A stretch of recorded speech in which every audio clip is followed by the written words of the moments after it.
Good evening. On behalf of superheroes everywhere, and superheroines, or super persons if you prefer, I bid you welcome. That I have your attention, we'll proceed. Welcome to Now Playing's DC Comics Team Up Retrospective Series. He calls my arrival the dawn of the superhero. I am not sure if I know what that means. Continuing our look at movies based on DC Comics characters, Arnie, Stuart, and Jacob will be reviewing Legends of the Superheroes. Ladies and gentlemen, the world's mightiest mortal. Justice League of America. We all need heroes in our lives. Sometimes we find them in the most unlikely places. Gen 13. Once the students become Gen active, no one will be able to stop us. Not Lynch, not the government. The League of Extraordinary Gentlemen. League of what? There have been other times when a danger upon the world required the services of singular individuals. And Watchmen. And all the whores and politicians will look up and shout, "Save us." And I'll whisper, "No." This podcast will contain detailed plot spoilers and mild language. That was naughty. Listener discretion is advised. Sounds cool. I kind of like the superhero stuff. It'll be just like a super friend.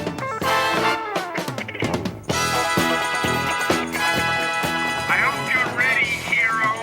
When you are. Today we're watching Watchmen, starring Regina King, Don Johnson, Tim Blake Nelson, Yahya Abdul-Mateen II, Andrew Howard, Jacob Ming Trent, Tom Meissen, Sarah Vickers, Dylan Schombing, Jean Smart, Hong Chow, with Louis Gossett Jr. and Jeremy Irons, created by Damon Lindelof. This is Arnie, co-host of Now Playing, and I'm a podcaster, not the lone fucking ranger. And Stuart? And this is just another flaw in this thoughtless design, Jacob. Who watched The Watchmen back in 2019? I did. I was there. And I wanted to say, rare is the superhero entertainment that I make voluntary room for. I get a lot of that just by being a host on this show. There is a lot of superhero stuff. The Boys, people tell me I'd really like that show. I really like that show. Yeah, it's pretty good. I'm not interested in doing it. I'm good on superheroes. But this one had enough buzz and just had the right people involved that I was very intrigued and totally hooked. And I ignored it. I pushed it off because around this time, DC was doing horrendous stuff with Watchmen. Like, after the Snyder film, they had liberty to just do more. Like, they had really pulled that away from Alan Moore, and they had done their Before Watchmen series, where they're like prequel stories for all the different characters. But then, between 2017 and 2019, they're like, hey, let's just put the Watchmen in the DC universe, guys. Let's just merge all that. And that's like, okay, now I get you, Alan Moore. Now you could be that cranky man always railing against Hollywood screwing up your stuff. Because I'm like, no, that's awful. That's not what you do with this piece of literature. Yeah, it's funny. Damon Lindelof did reach out to Alan Moore when making this. They always do. They want that credibility. And Alan Moore went public with this letter and said it was a lot of neurotic rambling. Lindelof said, "I'm one of the bastards currently destroying Watchmen," and then just rambled on, and Moore replied with a request to do not contact me again. And so I ignored this. I'm like, oh, this is just going to be some other bad cash-in thing. But then I heard from another comic book podcast they had similar opinions with what DC did with this property. Like, they're like, it's actually good. And so, yeah, it intrigued me. So I ended up checking it out in 2020. It was a pandemic watch for me. Let me just understand what I think you just said. So DC has treated these characters like they can hang out with Batman and Aquaman? Yeah, more or less. Yeah, some of them have interacted now, and I'll just leave it at that. It's to me, that's blasphemy. Mm-hmm. Well, I just don't see that being a party that goes off well. These gloomy Gusses are not going to, with bro Aquaman. Yeah! No. Not a good night. And I didn't watch this because, honestly, life is too short for me to do Now Playing and keep up with DC television. They did so much television, and as I understand it, a lot of it's very good. The Arrowverse stuff, the Superman and Lois show that's on right now. There's 4 seasons of the Doom Patrol that I'm working my way through. I've been working my way through for a few years trying to get through that series. I can't believe that's got 4 seasons. Yeah, there's just so much DC television content that I have to pick and choose. I did watch most of Smallville, but I have checked out of DC TV. Watchmen grabbed my interest a little bit, and then I saw who was in charge, Damon Lindelof, and I went, I'll wait and see what people say about it, because I was such a Damon Lindelof fanboy during Lost. I was listening to the podcast he did with Carlton Cuse every week, discussing the Lost episode that just came out. I worshipped Damon Lindelof and Carlton Cuse because I thought Lost was just so genius. And then I saw the last season of that show, and I saw Prometheus, and I saw more things that David Lindelof did. Wait a minute! You recommended Prometheus. But I was let down by it. I may have recommended it, but it was not the movie I wanted it to be, and it asked a lot of questions that never got answered, even with Covenant. Okay. And I found Damon Lindelof to be very good at asking questions and really bad at answering them. And so, honestly, now his name is something that will ward me away from projects. Yeah, I feel like Lost really hurt you. Anything with J.J. Abrams or David Lindelof, I feel like your guard's already up. Yeah, Prometheus was not him at his A game. And we also covered Cowboys and Aliens, and I don't think anybody cared. That's not even a C game. The series that impressed me, I never got into Lost, partly because people like Arnie always told me there's nothing there once you get at the end. I did watch his HBO show, The Leftovers, which was fitfully brilliant. It had moments of just sheer genius. It was so uneven. You'd watch an episode and you're like, God, that was terrible. I don't think I'm going to watch anymore. And the next one I would be in tears. And it would be like that for about most of the first season. And then they brought Regina King in the second season. And it really just, it helped congeal that show. And it really, one of the best TV series I've ever seen. And I think that he did a tremendous job of adapting that book. And I'll tell you this, the payout is there. It's one of the few mystery shows where the reveal is the best part of it. Well, he did say in stuff that I'd read about Watchmen that he learned from Lost that you don't want to start asking questions if you don't have answers to them. So that may have helped with that series you watched, that he went in there with lessons learned. And that, one of my questions, this only has 1 season. I think that's why we're doing it. It's not coming back. And I was worried watching this. Is it going to end with a cliffhanger, or is it going to have all these loose subplots? I could find subplots here and there. There's definitely a character that shows up and then never gets explained. But was there plans for a season 2 at all? When this show came out, HBO was talking about it as a continuing series. And Damon Lindelof looked at this, though, and said he did what he wanted to do with the series, and he would not be involved in a second season. HBO has retconned this and now claims it's a limited series. And if they do more, they will do more limited series. But initially, there was talk of a season 2 of this.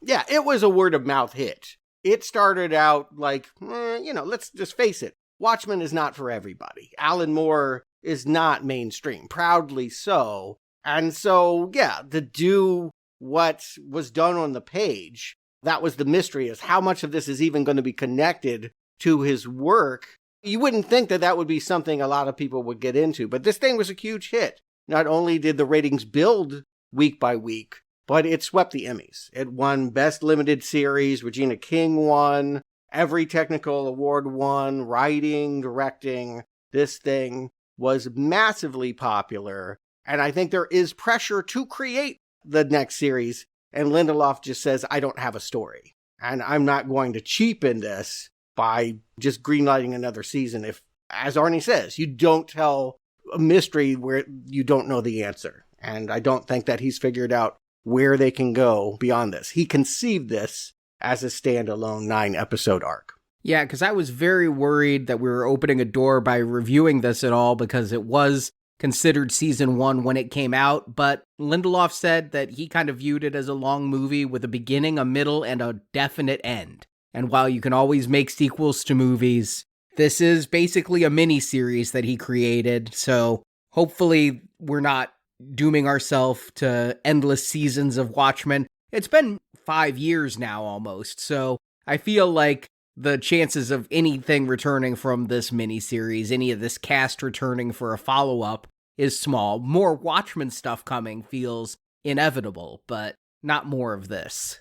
And it's a long miniseries, like 9 episodes. Okay, that doesn't sound too long, but like almost every one of these is an hour or more. Like this is not your half-hour Secret Invasion episodes. It's a heavy series. Let me just put it out there. I would love to go in depth in the way that Now Playing loves to dig in when, you really have something to chew on. We could probably spend a podcast like we did on Twin Peaks. Every episode is its own podcast. I'd love to do it, but yeah, we don't have 9 weeks to do that.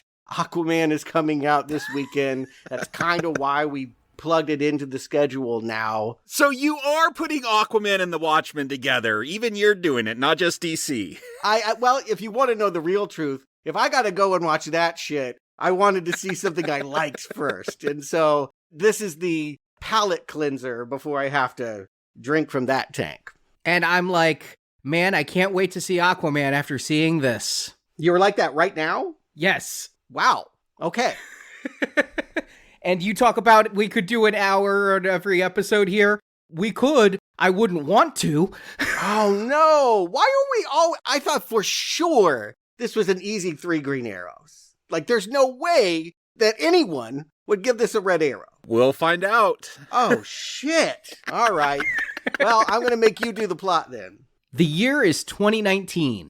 30 years after Adrian Veidt, played by Jeremy Irons, landed his trans-dimensional squid in New York City, averting nuclear war. And if you don't know about the squid, this is not a sequel to the Zack Snyder movie, it's a sequel to the comic series, one of the few things I knew about this coming in. The world still lives in fear of future squid attacks, a fear reinforced by random rains of squid babies across the globe. This is a hoax perpetrated by Veidt. Our story takes place in Tulsa, Oklahoma. We follow police detective Angela Abar, played by Regina King, who goes by the name Sister Night when in her masked persona. See, after a group of racists called the 7th Cavalry put on Rorschach masks and attacked police officers in their homes, a law was passed to allow police to wear masks on the job to protect their identities and their families. So, mini-cops have special get-ups and code names. Angela's police chief, Judd Crawford, played by Don Johnson, has been murdered, and it's discovered he's a closet racist, as in he literally kept a Klan outfit in a secret compartment of his closet. Angela investigates this murder. An elderly man appears to Angela. This man is Angela's grandfather, Will Reeves, played by Louis Gossett Jr., and despite being wheelchair-bound, he claims he hung Chief Crawford. Also sent to investigate this murder is FBI agent Lori Blake, played by Jean Smart. Blake used to be the vigilante known as Silk Spectre, the younger one, but now runs an anti-vigilante task force for the FBI. She goes to Tulsa to try and unravel the mystery. Well, it turns out this is a start of an overall plot by the 7th Cavalry to kidnap Dr. Manhattan. Most people think Dr. Manhattan is living on Mars, but, in fact, Manhattan removed his memories and powers and became Angela's husband Cal, played by Yahya Abdul-Mateen II. The 7th Cavalry plan is to kill Dr. Manhattan and put his infinite powers in the body of Senator Joe Keene, leader of the 7th Cavalry. Angela reminds Dr. Manhattan who he really is, and he resumes taking his glowing blue form, but he's kidnapped by the technologies used by the cavalry. They destroy his body and capture his powers in the machine. Yet that plot has been engineered by an even higher mind. Lady True, owner of True Industries, played by Hong Chow, is Adrian Veidt's biological daughter and the smartest woman in the world. She engineered all this so the 7th Cavalry would do the work of kidnapping Dr. Manhattan, but then she could steal his powers. She kills the leadership of the 7th Cavalry and prepares to transfer Dr. Manhattan's powers into herself. She is stopped by her father. Adrian Veidt had been living in exile on a moon of Jupiter, a respite given to him by Dr. Manhattan a decade prior. He recently escaped from the moon thanks to help from Lady True and returned to Earth. He uses his baby squid teleporting technology to send frozen squids down on Lady True. The projectile squids land like bullets, destroying True's machine and killing Lady True herself as credits roll.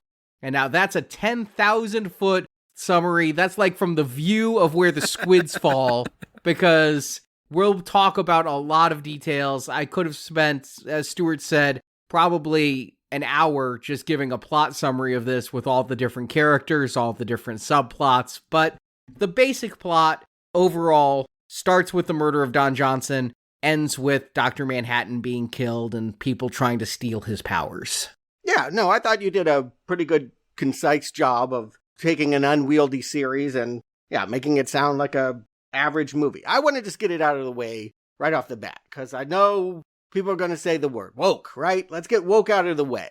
This movie will begin with a black and white film of a man in black lassoing a man in white. And if your definition of that word, I suppose, is that black people, people of color, historically uncelebrated identities are given tokenism roles of made the hero so that whites can look bad, I suppose that this might be triggering for you. I suppose some people are going to get 5 minutes into this and say, not my superhero movie. Watchmen, more like woke men. Yeah.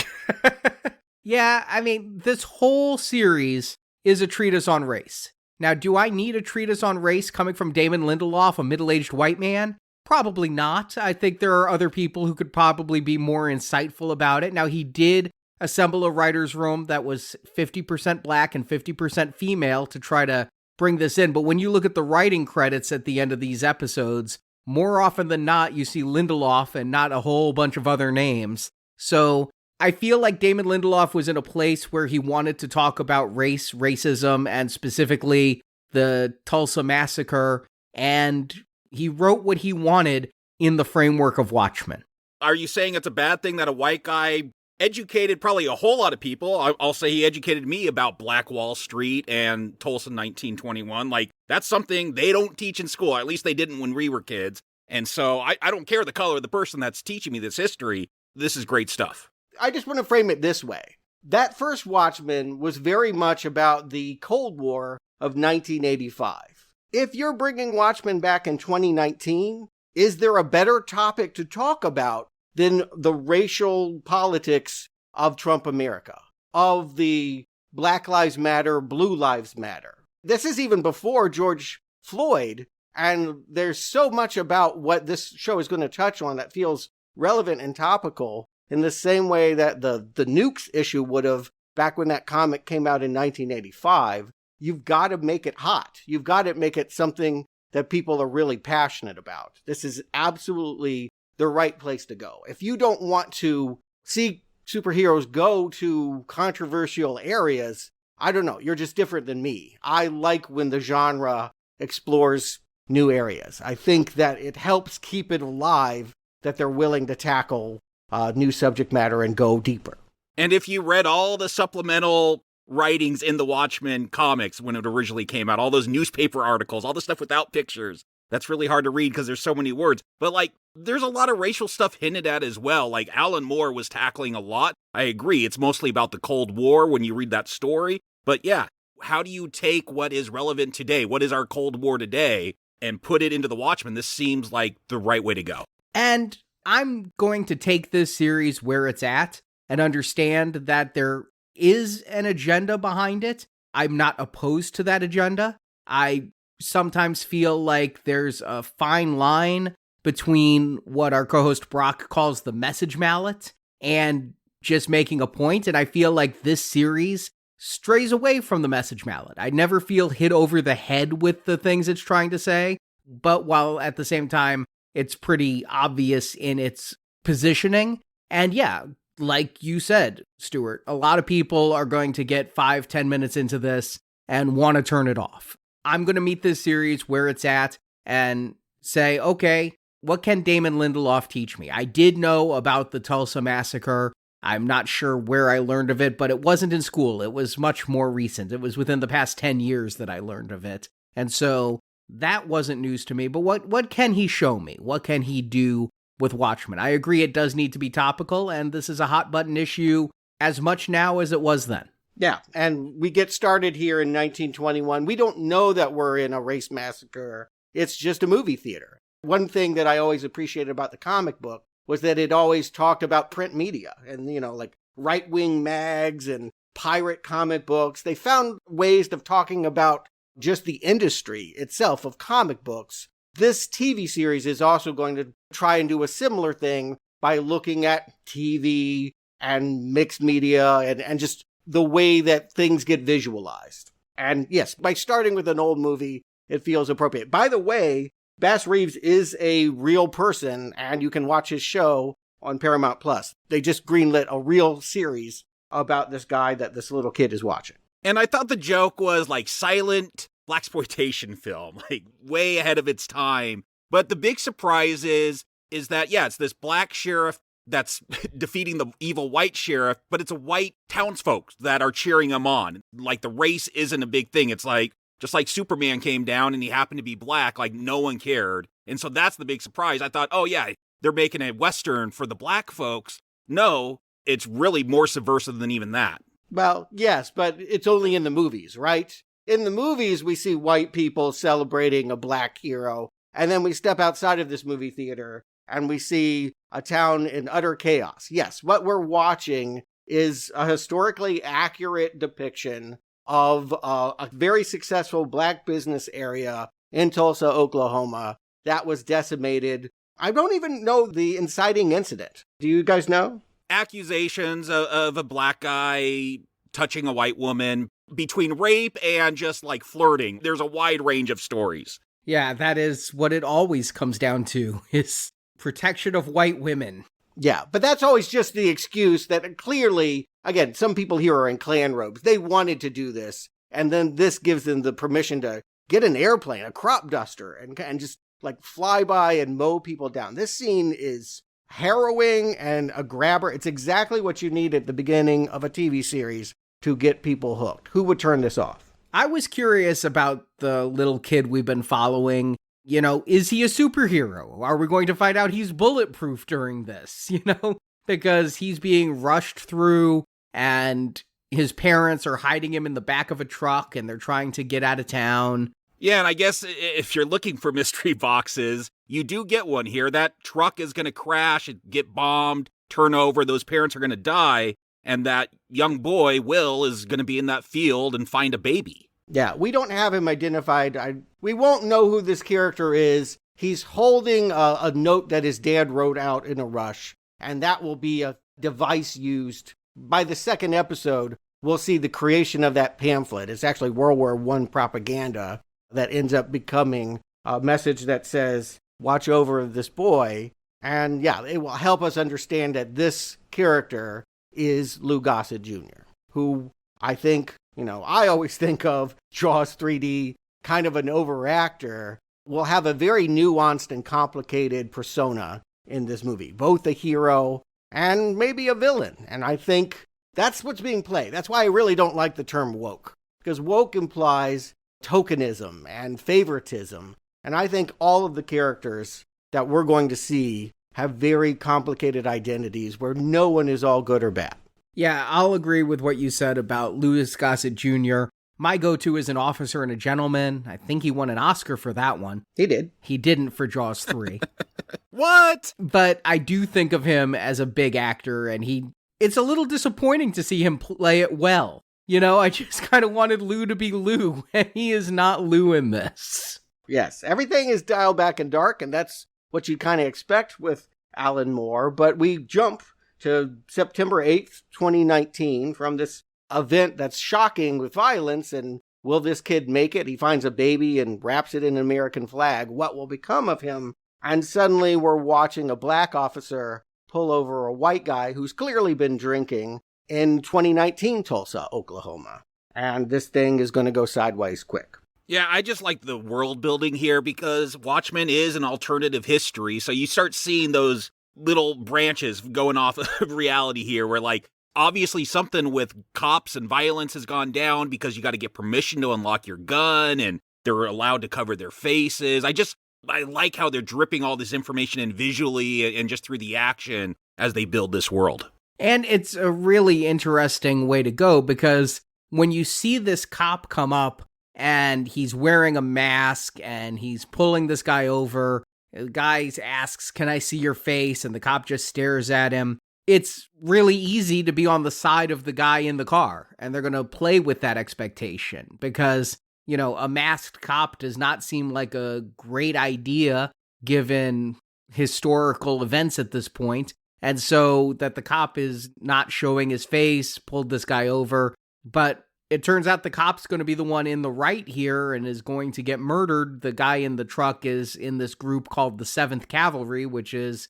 basically the KKK in Rorschach masks, who are as anti-cop as they are anti-black. Yeah, let's go back and revisit that Alan Moore comic for a bit. Rorschach. He seemed like, more or less, a character we were rooting for. I think that's a word I would use. He was heroic enough, kind of psychotic. How he left the world was by writing a political screed in which he says the government lies to you, and they create fake squids and do false flag attacks and basically abolish the police. That's where Rorschach is weighing in, and we see 30 years later, it's really had an impact. We now have militias going around wearing his mask in honor of that and killing cops. Look, I'm not surprised that white supremacists would adopt Rorschach's personality. Like, there is something very appealing about that character. He is a psychopath that no one should emulate, but,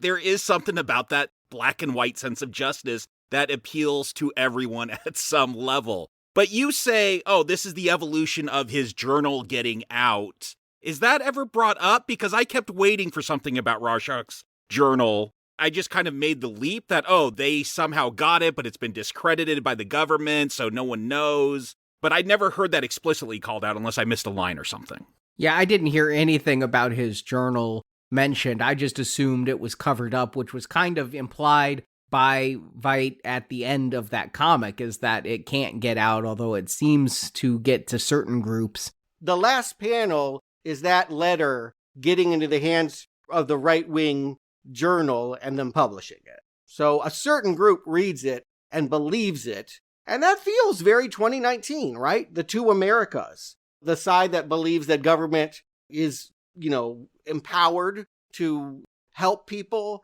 and the side that believes they're there to oppress, take their guns, take their rights. I feel like this is great. And just a year later, you'd have the rise of QAnon. It's amazing the kind of stuff that this just, I wouldn't say predicted, but it was really tapped into the times. And remind me, Jacob, I haven't read the Watchmen comic since we did that movie review, but Rorschach had a bit of racism in him himself, right? He was not a all-good character. The people who really root for Rorschach kind of either don't fully understand the character or lean towards the character's darker impulses in certain ways. He was very much a Travis Bickle character. He does say stuff about homosexuals in an unflattering way in that comic. I don't know if he ever brings up race, but again, it would be very easy to see him going off in that direction. Yeah, I don't think he's a figure for the Klan.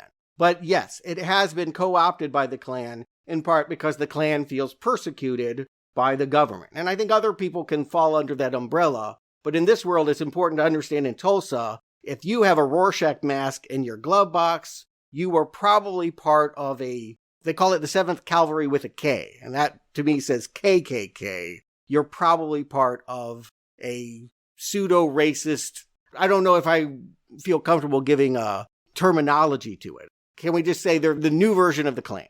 I'm comfortable with that. Yeah. But I also think Rorschach stood for things that I could endorse. He's not a figure of racial politics himself, but has been that's how he's going to come back in this series. And I think it's really interesting that all of the Watchmen do find a way of filtering back into the story, but not as the same characters. I mean, they'll call out appropriation later on and kind of just make that a reference. And I feel like today, dude, I love the Punisher. He's just killing druggies and everything. It's great. But when a cop is wearing a Punisher badge or a patch on there, no, that's a bad sign to me. I don't like how that Punisher symbol has been co-opted, people taking it way too seriously. So yeah, I definitely, whatever Rorschach was, he has been co-opted to be something worse. And I think it's interesting too that cops have had to hide, that being a cop after this event called a White Night, basically Christmas Eve, a bunch of these Rorschach people went and shot up the Tulsa police, and now you don't tell people you're on the police force. You get a bandana or you get a panda mask or something like that, and you just never mention to people that you're part of this, that you have essentially become, a crime fighter. You're Batman when you become a police officer. And let's face it, that's not a great idea. I get really nervous at the fact that I could see this happening. I could see police saying we need to be defended, and yet the idea of anonymous law enforcement is so frightening. And I could see them going the way of Pirate Jenny and Red Scare. Like, yeah, you do think of yourself as a superhero, going back to cops who like to wear that Punisher symbol. Like, you are the superhero, and if you're in a Watchmen story, like, it's never good to be a superhero. That's not a thing you should achieve for. That's a criticism. It's a good thing that we have Angela as our focal character. I think it could be really hard if we were to pick Don Johnson, Looking Glass, any of the other characters. I feel like, there's things in their closet, literally and figuratively, that make us uncomfortable and really endorsing what they do. If there's someone close to a true hero, it is Angela Abar, our star, Regina King, who was kind of having a moment at this time. I want to point out she had just won the Oscar for Beale Street. She had just won an Emmy for American Crime, and she was nominated for 7 Seconds. She was all over the place, and she did win the Emmy for this as well. I think she's terrific in this. Yeah, she's really good at this part. She has the superhero persona, Sister Knight. It's kind of weird that cops not only put on masks, but have full superhero outfits in certain cases. It seems like the patrolmen just have to wear scarves, but the detectives get to be cool superheroes.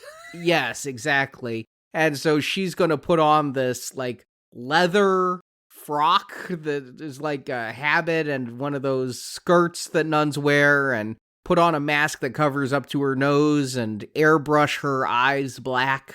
Yeah, a really badass nun. Why is that? Somebody's going to theorize that she was punished by nuns at an orphanage. We'll find out she just really loved blaxploitation. She saw the right movie at the right time. Much like Will, like there's connections to be made. Yeah, for sure. Definitely. And we'll make those connections. They have a lineage between them. But as we get started here, she's at a career day presenting herself as a baker. She has an adoptive son in his elementary school. It's time for the parents to come in and say what they do. And we get the first of many egg symbolism. She's trying to make mooncakes and pass herself off as a baker. And we have this snotty little kid in the back saying, "Did you pay for your bakery for red predations?" And I just want to say this movie is like, it's cavernous. You could just go deep into what all of these things mean, or you could just roll on out through it. But I really love to think about the idea that Robert Redford, instead of Bill Clinton, could have been our president in 1993 and created a welfare state where red predations are like food stamps. Yeah, I loved looking, the first time I saw this, just catching that poster in the background. It's like, the best presidents of America, Washington, Lincoln, Nixon, and Redford. Like, just those kind of Easter eggs in the background is a lot of fun. I thought it would just be an Easter egg, and then they make a bigger deal out of Redford being president and draw it to your attention. But I like how it's just dripped in here at the beginning. Yeah, there's great world building going on. And there's a lot of contradictions with Angela, like, as we meet her and go on her role, because as she's doing this demonstration for cooking these mooncakes or moon pies, whatever she calls them, there's this subtext about separation. You got to separate that colored yolk from the whites in that egg. And like, I think that is going to be her struggle. It's definitely her grandfather's struggle is like, yeah, can you get along or do you have to be separate? But then we get that contradiction. Like, we're going to find out she has a white son. So like, there's things to discover on this journey. Yeah, I don't think that she has conflict about that. We'll find out her story, and I think it would be episode 8 is where we get the most flashbacks to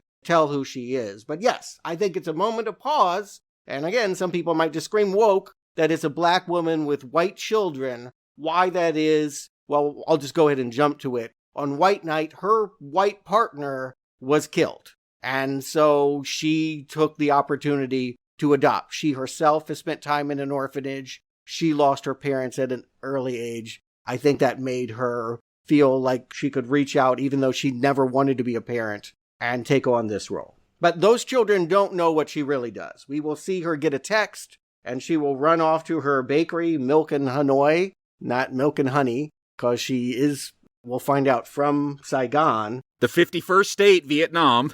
Mm-hmm. She ends up spraying her eyes black, putting on that leather habit and crucifix and speeding off in a really cool car to Nixonville, which is sort of, redneck trailer park country kind of thing. That Nixon, let's not forget, established in that comic book. For 30 years, he was the president, and it's only because Ozymandias pulled strings in 1993 that Redford was able to beat him. Although I guess it seems like Gerald Ford was an interim president in between. Yeah, he had a few years in there. Nixon still screwed up and did some kind of Watergate and probably had to be removed from office because he was just that paranoid. And she gets our subject. She's trying to think who could be behind this cop shooting. She wrestles up a likely suspect and brings him to one of our other major characters, Looking Glass, Wade Tillman, Tim Blake Nelson. Yeah, if this series has a Rorschach analog, probably Looking Glass. He's the one who seems most comfortable behind his mask. He wears it when at home alone. He's going to pull it up to eat beans. That's a Rorschach thing, to eat beans in your mask. Mm-hmm. Yeah, it had been so long since I'd seen the series, I actually thought he was Rorschach. And then, again, I had to go back and read the comic and watch the Zack Snyder movie and prep of all this. I have everything straight now. But yes, if you're just a casual viewer, I don't know, it's a question worth asking. Do you really need to know all of that? These details are really neat. It's like I said, it's like a giant cave you can explore. But if you choose not to read the comic or even see Zack Snyder, are you going to get any of this? Are you going to get something out of this? I think you might get lost when you get to the Ozymandias stuff, but no, so far, I don't know why it's raining squids, and I read that comic. I understand that comic. So it's a weird universe, but there's you're saying it's deep. Yeah, there's lots of things you could explore. And so at this point, you don't need to have read that comic or seen the film. I agree. I think overall, just like Jacob said, anything with Ozymandias is going to just be lost on you. And a lot of stuff with Dr. Manhattan isn't going to hit home either. But I think that this series is far enough removed and waits long enough to bring in those elements that you can become invested in the series without knowing that stuff. And then when it comes in, maybe this will inspire you to go read it. Now, the counter to that is I feel like this series, especially its first few episodes, are so far removed from everything in there. I came in and I kind of wanted to see what happened to Night Owl and Silk Spectre and things like that. And because this first episode, we're not really getting any of that, it left me a bit cold. Although I don't remember you being a big fan of The Watchmen.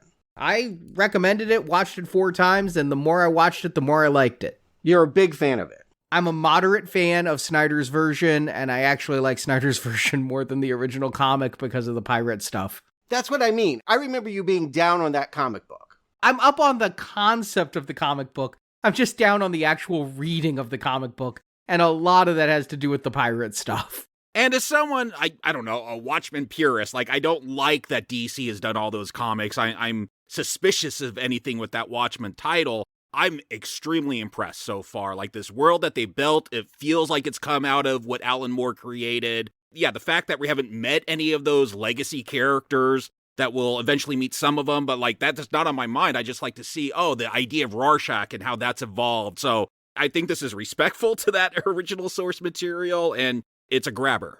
Yeah, here's my impression, is that I feel like I'm watching a really great cop show. If I had just tuned into CBS and week by week, we have the Looking Glass guy that can tell when you're lying and he throws you in the pod. And then we have the Sister Knight that goes out and kicks ass. And John Johnson is the one that's going to sing show tunes and all this. This is a really charming group of cops. I just like them. It could be an episodic week by week investigate this or that. I would tune in.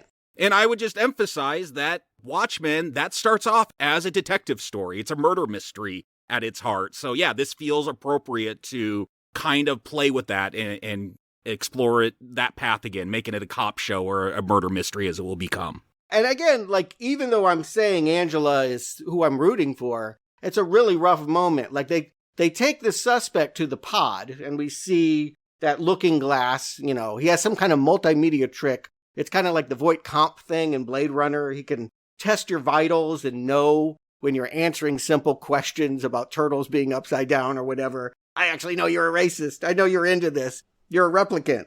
Maybe we should just bring it up now, like, we're going to get a whole backstory with him, but does he have psychic powers? Did he get something from being in the vicinity of the squid at that age? Yes. Okay, he did. I wasn't sure, but it seemed like he did. Yeah, I took it as that. Yeah, that's where I land as well. And yes, that is what he brings to this group, is that he is going to be the one to vet that, yes, you've gotten the right guy, and now Angela is just going to, like, beat the guy until blood is coming out from underneath the interrogation door. Something I wouldn't normally endorse cops do, but because it's this actress, because we've had a few winning moments with her as a mother and as a crime fighter, and it passes by quick, but yeah, she's complicated. And soon they're running off to a farm and having a pretty good action scene. Night Owl isn't in this very much, but for some reason, the Force has kept his spaceship Archimedes. No. We'll find out towards the end that they used the plans of the original. That's why Looking Glass knows how to fly it at the end, is they replicated that. Okay. I thought it was the original one too until we get to the end there. Well, my point is, like, this is the only real Night Owl we'll get. Silk Spectre will also have a pet owl that I presume she took over after, Night Owl died, probably? I'm just going to fill in blanks and say probably died of old age. He looked unhealthy in the comic in 1985. He was middle-aged and not in shape, so probably 30 years later is gone. And this is the only real Night Owl we're going to get in the series. Everyone else has a much more pronounced role from the original Watchmen team. Yeah, it's action-packed, but there's also, again, that appropriate grim humor. Like, it's a cattle ranch, and the 7th Cavalry pulls out, like, this huge, like, 50 caliber Gatling gun and is just reducing all this cattle to ground beef as they're trying to kill these cops. Yeah, this is something that I don't think you get from Alan Moore. When you read that comic book, I don't know, Arnie, if this is maybe what you bump up against, but what I don't like is, like, those dialogue bubbles. Sometimes there's more words than picture, and he just can go on and on and on. And what I really appreciate about this series is, yeah, it'll just have action moments like this. It'll grab you. It will work in the kick-ass way Zack Snyder tried with that movie, but I really didn't feel like it was a good marriage of, like, his action style and Alan Moore's brooding philosophical takes on deconstructing superheroes. This is a much more balanced take on something that's smart and yet also zippy and fun. And I'm enjoying Don Johnson in here as her boss, Judd Crawford. I feel like the two actors have a good rapport with each other on screen, and I was kind of looking forward to seeing more of that going forward. So when the episode is closing down and we see Don Johnson hanging from a tree, I was let down, no pun intended. I was like, I wanted more of him in the series. Yeah, I mean, you say let down, but to me, that's a grabber. That's like oh my God, I thought I knew where we were going. And yeah, he was doing some cocaine. Yeah, he was being a little bit manic there at the dinner table. But you're right, I just really liked him and trusted him. And to see that he's dead, and soon they're going into his closet and there's a Klan robe, yeah, all of this is like head spinning and really challenges the idea that you can have a sense about who a person is based on introductory material. Yeah, because him and his wife are having dinner with Angela and her kids and husband. Like, they seem like great friends. So it's going to be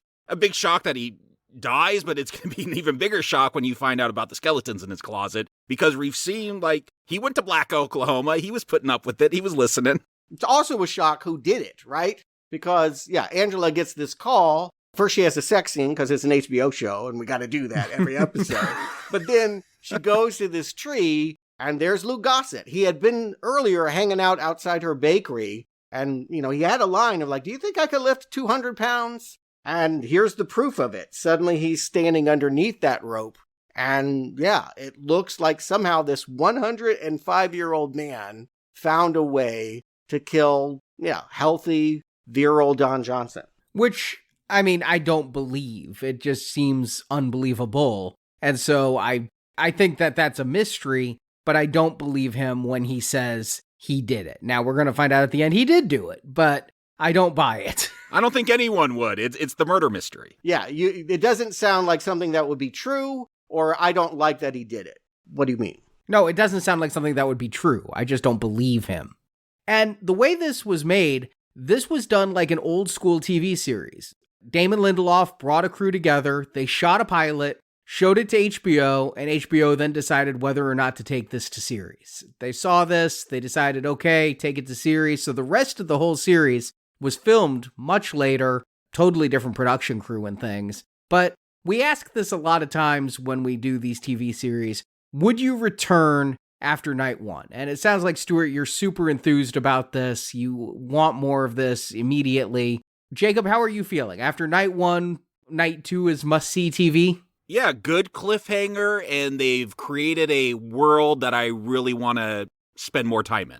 And I'll just also add, it's a cool bookend. We started with white people lynching black people, and now we end with a white man lynched by a black guy. Yeah, it's just so well written. It's just so well constructed. And to me, it just wasn't Watchmen enough. I wanted some more connection to that original one. I really missed the setting of New York City. I loved that about the original one, and here, being in Tulsa, I understand it's really important for the racial stuff that they want to put forward, but it just wasn't that visually exciting of a locale to me. And so after night one, I didn't hate it, I didn't mind it, but I wouldn't have felt compelled to tune back in for episode 2 were we not reviewing it for this. Wow, okay. I literally wrote down, I don't know how you could not. Well, Arnie just told you. Yeah, I don't know why you wouldn't want to know more. There have been so many things, from the idea of Nixon trailer parks to, who killed Don Johnson. There's just so many things that I'm wanting to know and spend more time with. And to me, Watchmen was a lot about the characters in the idea. And so by taking the gambit of we're not going to bring any characters back for this first episode is a gambit that didn't pay off for me. It let me down that this wasn't more connected to the Watchmen of old.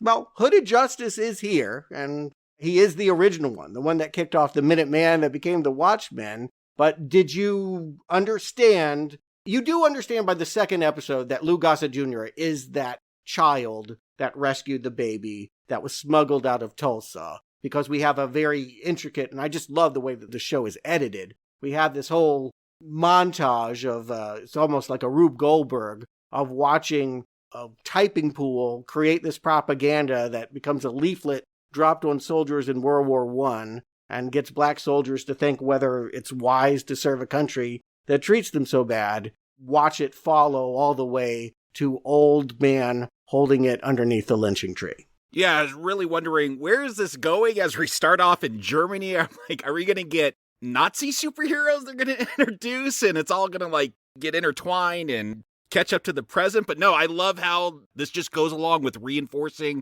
all those themes. Why are you fighting for this army that despises you, doesn't actually care about your rights? It's going to be wills.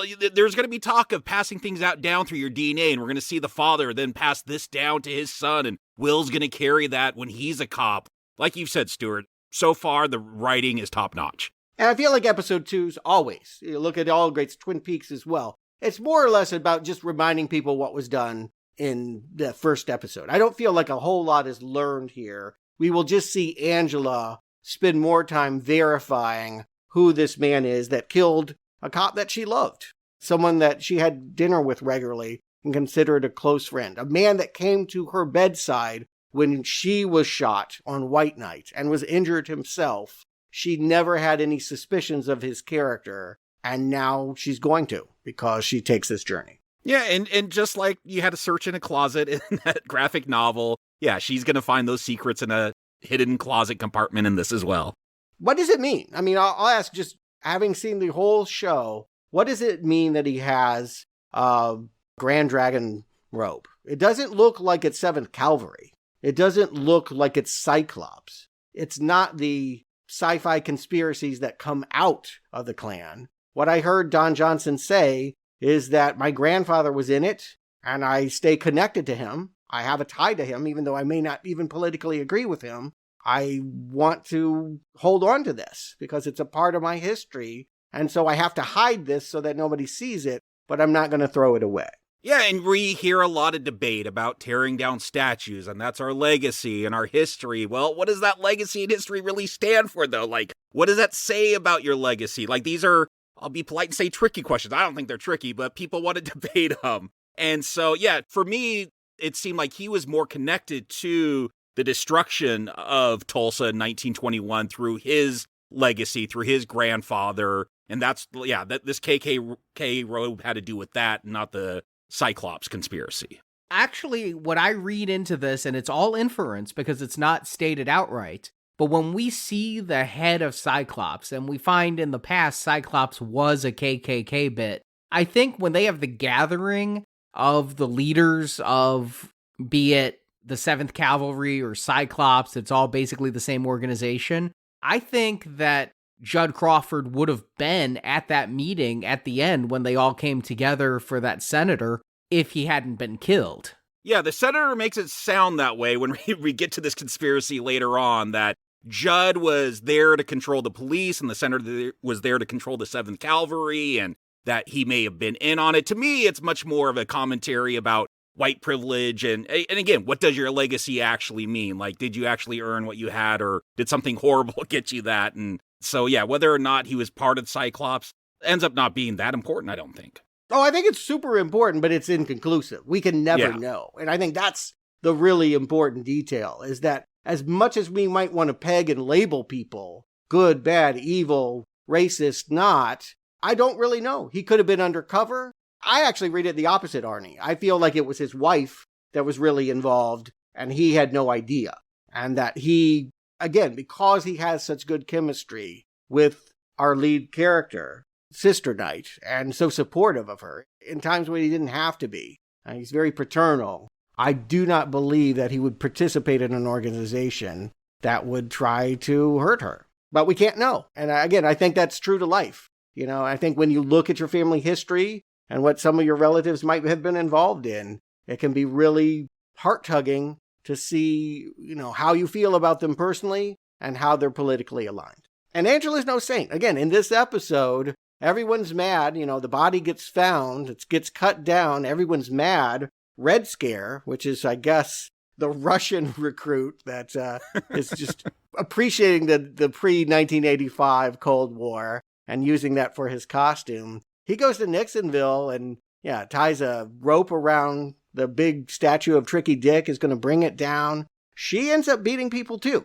She gets caught up in it, too. She starts by saying, calm, don't do it, we need to be methodical. But she can feel the anger in herself, the injustice, that one of these people knows, many of these people probably know and are protecting the people responsible for their chief's death. Ironically, it's none of them. Yeah, exactly. In hindsight, this is all unprovoked police brutality because none of them were involved and... Yeah, her grandfather is really the one. And again, why he did it. All of this, it's very nuanced and complicated. And I think that, yes, it's easy to react emotionally about something passionately. We can be moved to anger and violence very quickly. But giving those labels about who's right and wrong and what it all means, yeah, not easy to do. Even if you're looking glass and you can tell when people are lying. Yeah, and Watchmen is not about clear morality. It's quite the opposite. But she knows that there's something about Will that she needs to find out. Who is this guy? What is he capable of? She had him drink a cup of coffee at her bakery, chained him up there, and then ran to this community center. Greenwood, the Black Wall Street that was torn apart in 1921, has rebuilt, and there is a whole community center, albeit always picketed by white people out front, you know, saying bad things about Redfordations. But she goes there and has his DNA analyzed and proves, without a doubt, yes, that he was connected to that massacre and that he is her grandfather. And when she goes to bring him, she's going to arrest him. He's got friends in high places, literally. A magnet comes down and he flies away with her car. He likes to claim that he's Dr. Manhattan. Did you ever, to me, that said, I didn't think he was Dr. Manhattan, but that told me to be suspicious of other people that might be Dr. Manhattan. But did you ever buy Will as Dr. Manhattan? Well, the line's important. What she says is more important. She's thinking, how did this man lift this cop, that even put him in a noose, forcibly, presumably against his will? And his only answer is, I could be Dr. Manhattan, who can do anything, right? Who can be in a wheelchair and still with a flick of his hand do this. And what she says is that no, Dr. Manhattan can't take the form of a person. Which tells me to look for Dr. Manhattan in the form of another person. I agree with you, Jacob. I was suspicious of Dr. Manhattan. I did not believe that he would just remain on Mars this entire time. No, but did you think that it was Cal? I mean, I don't know how you would conclude that. I never suspected Cal for anything, no. No, he's too minor a character. I didn't think he was. He was too passive a character. When people are coming, Angela has to give him a gun. So I didn't really picture him as being omnipotent and all-powerful. But again, the episode's over, and again, I just like bookending. Like, it started with a leaflet falling out of a plane. Now that leaflet is falling out of a flying car being hauled away by some UFO, and that's all she's got to go on. And we're on to a new character when we get to episode 3. Jean Smart. This is an actress I really like. I'm not a big Designing Women fan. My wife is. But she's done a lot of work since then that I really appreciate. And she just had a TV show that got canceled when Discovery bought HBO.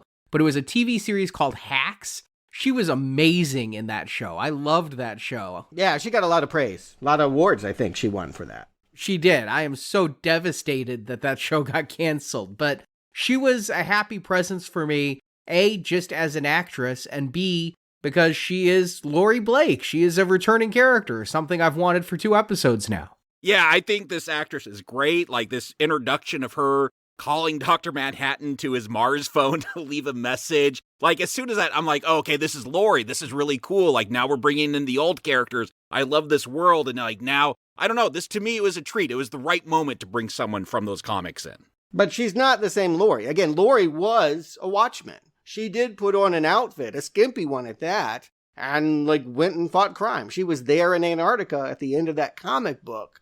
That she is now persecuting anyone that would do such a thing. That she's had such a hard turn. It can only be the heartbreak, right? Because Dr. Manhattan broke her heart and left and went to Mars, she now wants to persecute every superhero. It's not about the law. I don't believe that it's because she's impelled by the FBI and the government to do this. She just, again, it's in her joke. It's almost a threat. Keep in mind, her father, the comedian, told jokes that weren't funny, that were really, violent threats. She tells a joke about, a god that would smite Ozymandias, that would smite Dr. Manhattan, and is killed by a simple woman throwing a rock. She aims to be the person to take down gods. We're not going to get a whole lot of backstory for her, how she ended up doing this, but I could see the character going this direction. Like you said, her father is the comedian. I was getting comedian vibes from her performance. She's so jaded and cynical at this point. I love that she's busting rich assholes that want to run around the town in costumes. And getting booed for it. I mean, again, like, we see her stage a bank heist, and some poor fake Batman comes in with a smoke bomb, and the crowd's with him. You know what I mean? Like, he wanted to stop bank robbers. What's so wrong with that? I think the audience might feel that way too. If you didn't have any love for her as Silk Spectre, I think you might really see this character as antagonistic and one that you're rooting against. That was a funny scene as her introduction as an FBI agent, because that guy so clearly throws the smoke bomb and then runs into the smoke, and just how lame a Batman could really be in real life if you don't have somebody like Tim Burton doing all the editing and stage direction. And so then we have this guy Keene, and again, I'll bring us back to Alan Moore. His dad was the one in 1977 that passed the first laws that basically, they were the Sokovia Accords, right? The Keene Act. Yeah, stop superheroes from taking the law into their own hands. We don't like the idea that they are superseding our laws. And now his son is here and a senator in Oklahoma with ambitions for the White House. And he's going to send Laurie and some little toady guy named Dale to go to Tulsa to see if a masked vigilante, namely the Rorschach gang, is behind that killing. Everyone just presumes it has to be 7th Cavalry that killed Don Johnson. But all the characters kind of come together when it's time to bury Don Johnson, and Angela is up there singing the last roundup, and it's kind of an emotional moment, and all of a sudden there's a suicide bomber who has dug a tunnel to the nearby mausoleum and is ready to kill the Senator King. He's calling him a race traitor. And you can't shoot him because that bomb's hooked up to his heart rate, and if that stops, the bomb goes off. Or will it? That's the risk Laurie's willing to take. Yeah, I do love that Laurie shoots him and is like, they all say that, but none of them really go through the trouble to do that, because it is such a comic book cliche or an action movie cliche. This is hooked up to my heart, and I'm like, how do you even do that? How does that even work? And so the fact that she didn't believe it and just shoots the guy made me smile. Yeah. What I love, even though I think Jean Smart is someone that is a problem for the characters I like, but what I love about her, Laurie, is that she's just no nonsense. She's seen it all before, and she thinks it's all crap, and she doesn't want to buy into the myth making. You saw her earlier. She went through the precinct, and, she insists on calling Wade Mirror Guy. She won't even use his preferred looking glass name because she just wants to let him know, I think what you do is stupid. Yeah, and again, this is a woman who knows the truth behind the squid. She knows the cover-ups that are going on.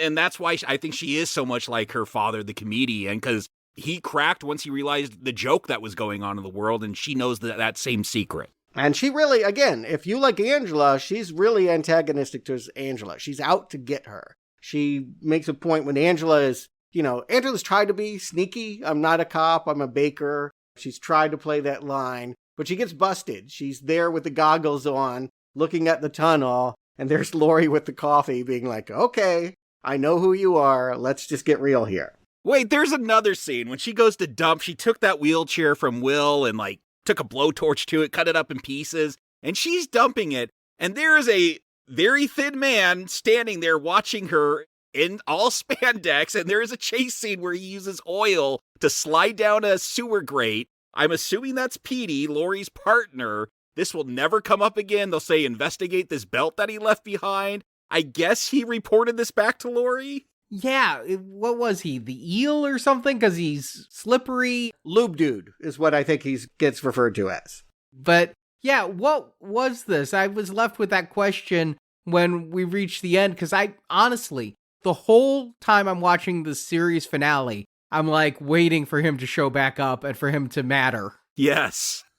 It was the one question mark where I didn't even realize it was supposed to be Petey. I had to Google that in order to find out the fan theory. But yes, I was like, what was that all about? Tell me the fan theory. It's Petey? Yeah, so here's the thing. If you're watching Jean Smart, she didn't want to go with the whole team. She picked the most ineffectual dude he runs the slide projector. He's not going to get in my way, is really the way that I see her treating him. But he's wearing the mask, and he's all up on her history, and he's a fanboy. He's starstruck to be working around her. And there's this kind of funny scene where, she's been carrying around this metal suitcase. What's in the suitcase? It's a giant Dr. Manhattan blue dildo. And rather than use that dildo, she's like, all right, I'll go screw Petey. I think Petey's into it for the sex. And I think that lube dude, it's a skin-tight silver suit. I just think it's an Easter egg. Obviously, I talked about this being cavernous. It's a mystery that we can debate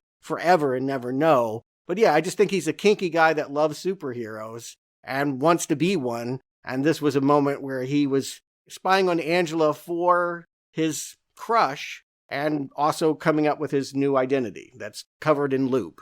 By the way, they're staying at the Black Freighter Inn, the name of the ship in that comic book you hated, Arnie. Oh. But yeah, so he is like Night Owl, her old lover, because that was kind of his whole thing. He was impotent until he put on that costume and beat up some bad guys and could get hard again. So this is why I wondered, was there a season 2 planned? Were we going to get more Petey in his spandex? I'm sure they'd bring him back if they ever do. But I mean, again, it's just a joke. I mean, and I think that this episode has a dark sense of humor. It's sprinkled throughout the series, but in this one particularly, I think there's comedy in pairing him up with the woman that hates all superheroes. And yeah, that they just always keep cutting back to her rolling her eyes not buying what he's trying to co-opt. And the episode does end, again, book ending. If it starts with her kind of telling this joke about a woman that throws a rock at a god, this feels equally threatening that she looks up at Mars and suddenly there's a car being thrown down at her as she comes out of the phone booth. I have to admit, I thought it was Dr. Manhattan responding to the voicemail. I did too. I think that's the great thing about it. It plays one way. The fact that the episode's called She Was Killed by Space Junk, I kind of laughed because I kept waiting for something to fall from space. And yeah, because she had just hung up the phone with Dr. Manhattan or the answering machine to him, I took it the same way, Arnie, that he threw a car down from Mars or something for that joke. That's why she's laughing, is because it's a perfect response to her veiled threat that I'm going to get you. Truthfully, she has no way of getting him. Which I thought that was setting up a big thing, that she was going to be the bricks. You know, that was going to play out somehow in the end. I don't know if it actually does. She actually doesn't seem to be that important. Yeah, but if we're looking at that, neither does Angela. I mean, I don't know how you want to characterize it. There's a lot of red herrings, I suppose. To me, to not have things turn out not as I expected is not something to be chagrined about unless it's stupid, right? If they do something stupid with the character, then I'll be mad. But yes, I agree. I have all kinds of impressions in these early episodes that do not come to pass when we get to the end. And Laurie's here too. It should be said, if we're jumping to the next episode, she's in the Greenwood thing, checking out the family tree. She hears it. It's her car. It's her car returning. Yes, I don't think it was Dr. Manhattan throwing it back. No, they had to return it with the pills in it still. Yeah, I think Lou Gossett Jr. is playing a game. I want granddaughter to know about me, but I'm being coy. I'm teasing it out. And so he returns her car that he escaped in with his mystery pills in the glove box. What are these pills? It will be, a tease throughout this episode that she's got to find out what he was taking and what it could be. And both she and Laurie are going to get into that car and go and find out the only place that has flying cars, Lady True and her Millennium Clock. Hong Chow, another actress that's kind of having a breakout in the last couple years. She had a Oscar-nominated memorable role in Downsizing. I thought she was the best actor in The Whale. She was the caregiver. Oh, okay. Oh, yeah, she was very good in that. Yeah, she pops up in lots of things and always really impresses me. I had forgotten that she was the bad guy. I had forgotten about this character in the 4 years since I watched the original run. But she is someone definitely that we should be paying attention to by episode 4.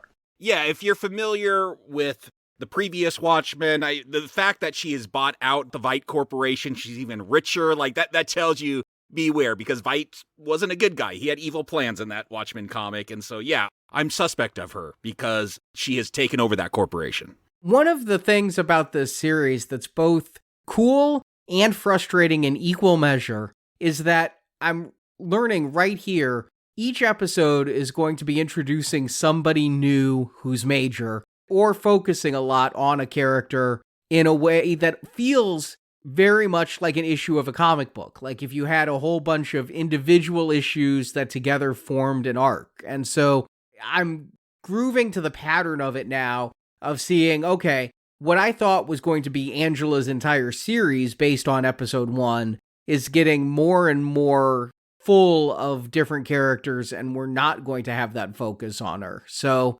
this episode is going to be quite a bit of Lady True's episode. Yeah, it feels very much kind of constructed the way that comic was, where, yeah, each issue kind of focused on a character and then that story all came together. The fact that there's 9 episodes here, maybe I'm just getting into numerology, but one of the famous things about the Watchmen comic is the use of the 9-panel grid. It does feel like they paid attention to the construction of this series. Yeah, sorry to deflate that. This was going to be a 10-episode series, and as Lindelof got to episode 6, he realized he was just reaching the end, and he didn't want to give a full filler episode, and so he cut it from 10 to 9. Well, there you go. A good coincidence, then. Yeah, but again, that shouldn't stop you from coming up with your theories. Again, I think that this invites cult thinking. This is a cult TV show, and again, we could get all lost in the details. The fact that this episode starts with her buying this egg farm or whatever, and again, eggs being the metaphor throughout this, I think it's only really here to demonstrate her mastery of cloning. that she can actually come to a couple and take their farm away within 3 minutes, that she's going to be able to convince them to sell everything that they have and the 40 acres that surrounds their property. And that's because 10 years ago, they're a childless couple. They tried at a fertility clinic that she owned, and she was able to take that material and make them a baby. Like, there, you want this baby? And I thought at first when she's doing, like, you have 3 minutes, like, just doing the tough negotiation thing. But the fact that as soon as she buys it, something crashes on that land, and I don't think that ever comes up again. Is that a reference to Superman landing or something? And the fact that they're out in, prairie land, Oklahoma here, I don't know, it's probably a lot like Kansas. You'd think that, yes, what she really wants, what she's trying to do, she knows the meteor is coming, and she has 3 minutes to make the deal before they are not going to sell because they're going to want that meteor. Yeah, that's how I read it. The meteor is a total red herring. Oh my gosh, okay. That's the game that's being played here, is that things you think are really important, directions that you are spun towards, end up not being. Yeah, Lube Man ends up being an uncompleted joke. I mean, I like playing around in caverns. I don't feel like this thing has so many loose ends. I don't think it has many loose ends at all, but I do think that it will send you down pathways that are fun to explore. And if they don't end up being part of the master villain's ultimate, what is the Millennium Clock? Yes, that feels like something really scary when we see it. Yeah, it makes me think that, yes, that she's going to pull something. She wants to save the human race. And we know that when Veidt tried to save the human race, it meant killing 3 million people. So yes, I don't trust her. She's all smiles. She's all charm. But yes, she is a very menacing pixie villain. Also interesting that she's Vietnamese, that she and Angela can talk. And Angela's like, I know Will's here. And they're like having that whole conversation while Laurie is looking around, not sure what's being said. She's more interested in the fact that there is a big golden statue of someone that looks a whole lot like Ozymandias. And this is probably the time to talk about it. In every episode so far, we've had sort of an absurdist sketch with Jeremy Irons, but I think this is the point where we now really understand who he is, what he's doing, even if we're not exactly sure how he's going to connect with this storyline on Earth. The Ozymandias stuff is so out of left field and so bizarre. I actually really loved it. I'm like, yeah, this would be like a really weird subplot in some comic book writer that came from that British invasion in the 80s and 90s where they did really trippy stuff. But like, yeah, this feels almost alien to Watchmen, which is by design a very grounded. There's like one guy with the superpowers and the rest are just normal people. Yeah, it's some odd stuff. Now, I like Jeremy Irons as an actor as well. And so seeing him as Ozymandias, again, it's nice to have a familiar face. It's nice to...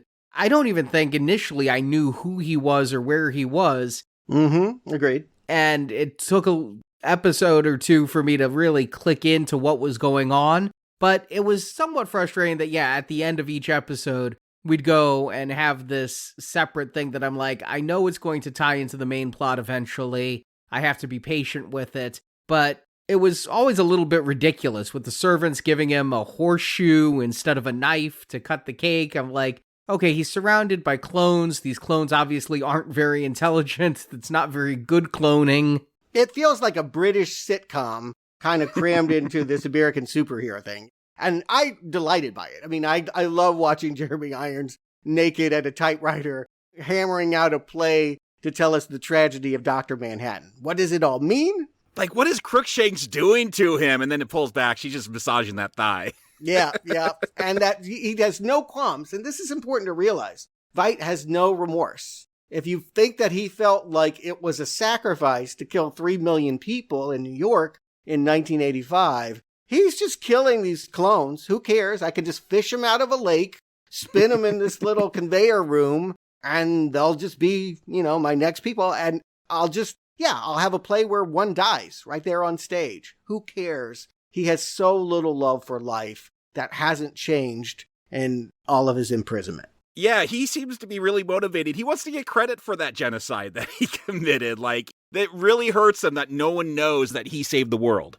Yeah, he wants to be worshipped. And we'll find out that's a key reason why he is here, is that he makes a deal with Dr. Manhattan, who doesn't get a whole lot out of being worshipped, who wants to love. That comes from a different impulse than being idolized. But this character is narcissistic.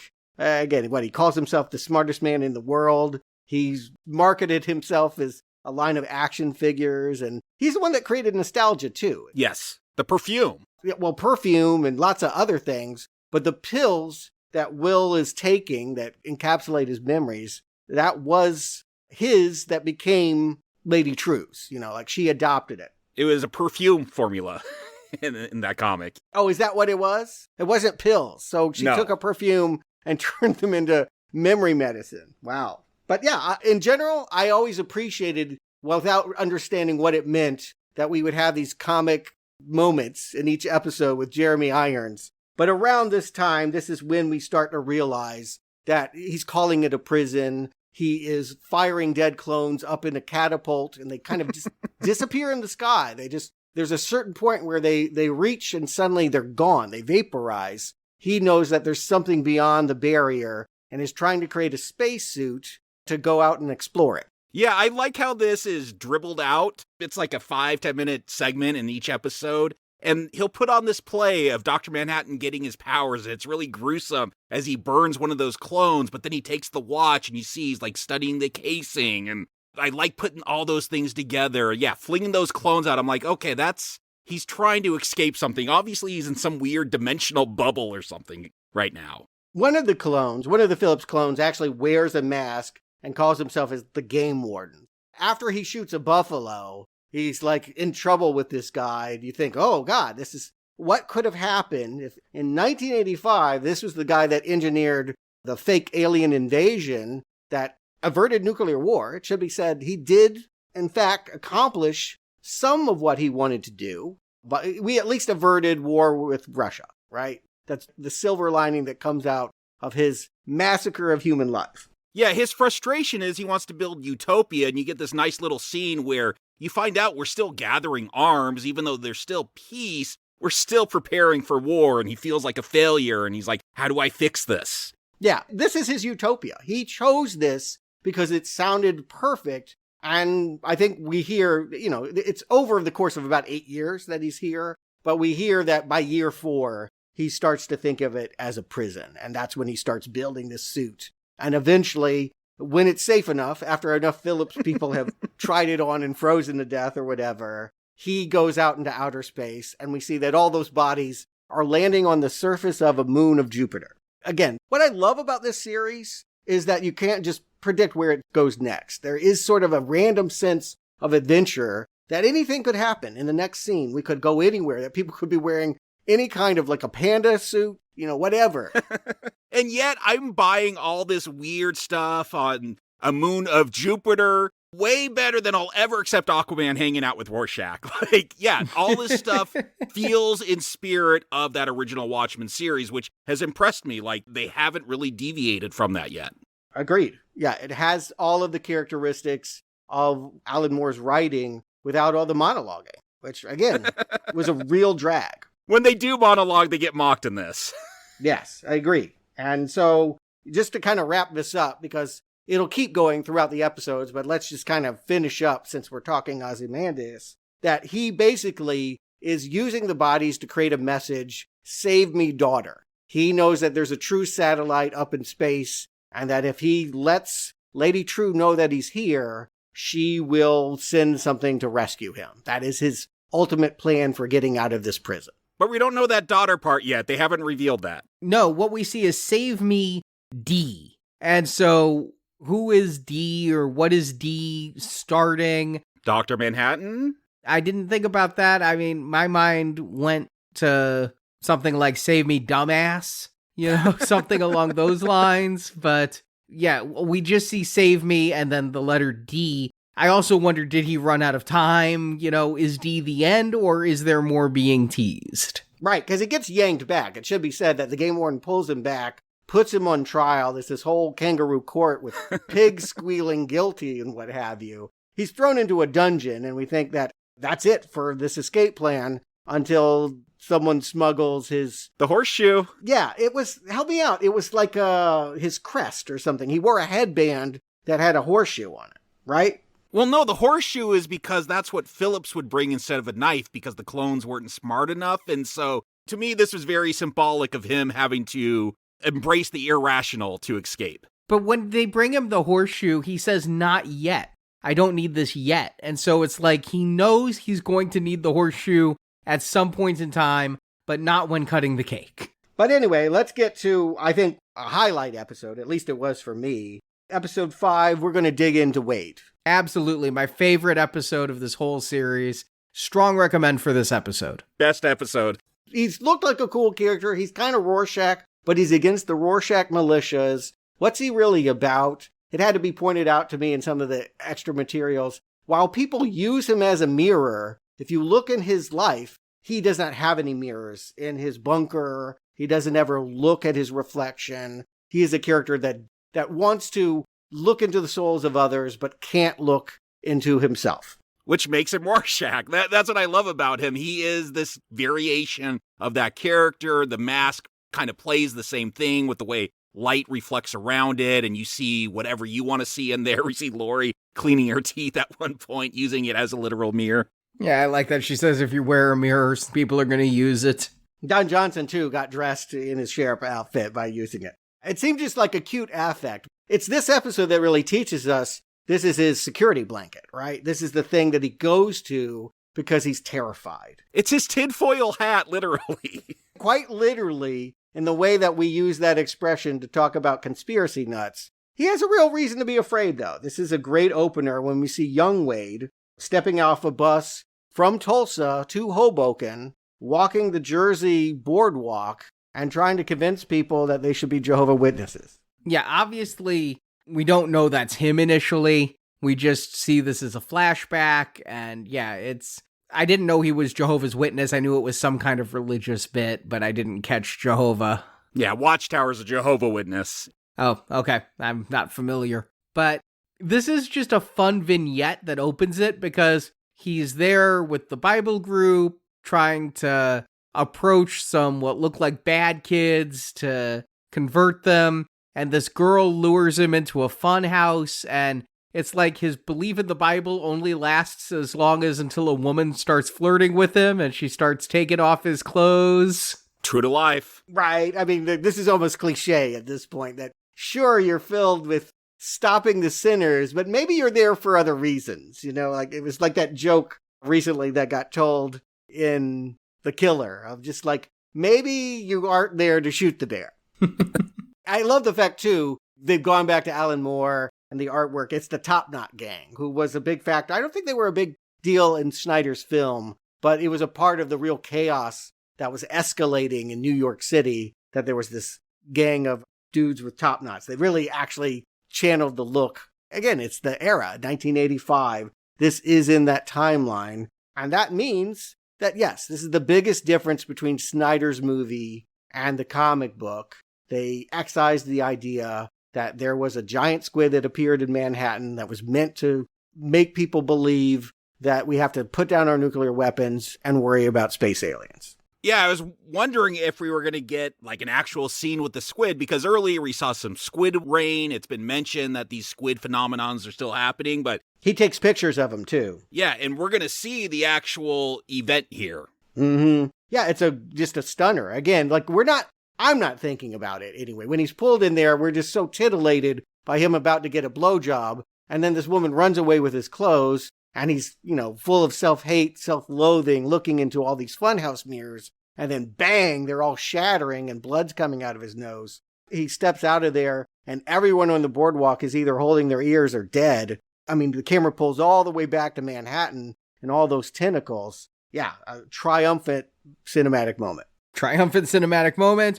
Or a little beyond the budget of this series to pull off realistically. I've actually felt that was a cheap looking shot. But the squid is cheap. The squid is manufactured. The squid is a fabrication. Yeah, but I meant the camera pull. It just didn't look great. Oh, I really like that long pull back. I loved it.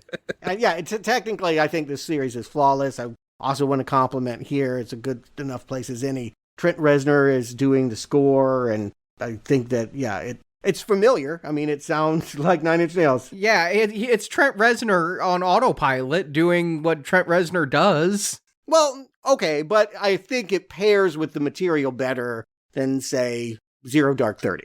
Perhaps, but I'm thinking about The Killer again that we just reviewed, and Trent isn't stretching by any imagination here. You hire Trent Reznor to be Trent Reznor. I get that. Like, I don't want him to bring in bells. No, and I like Nine Inch Nails, so I like the score.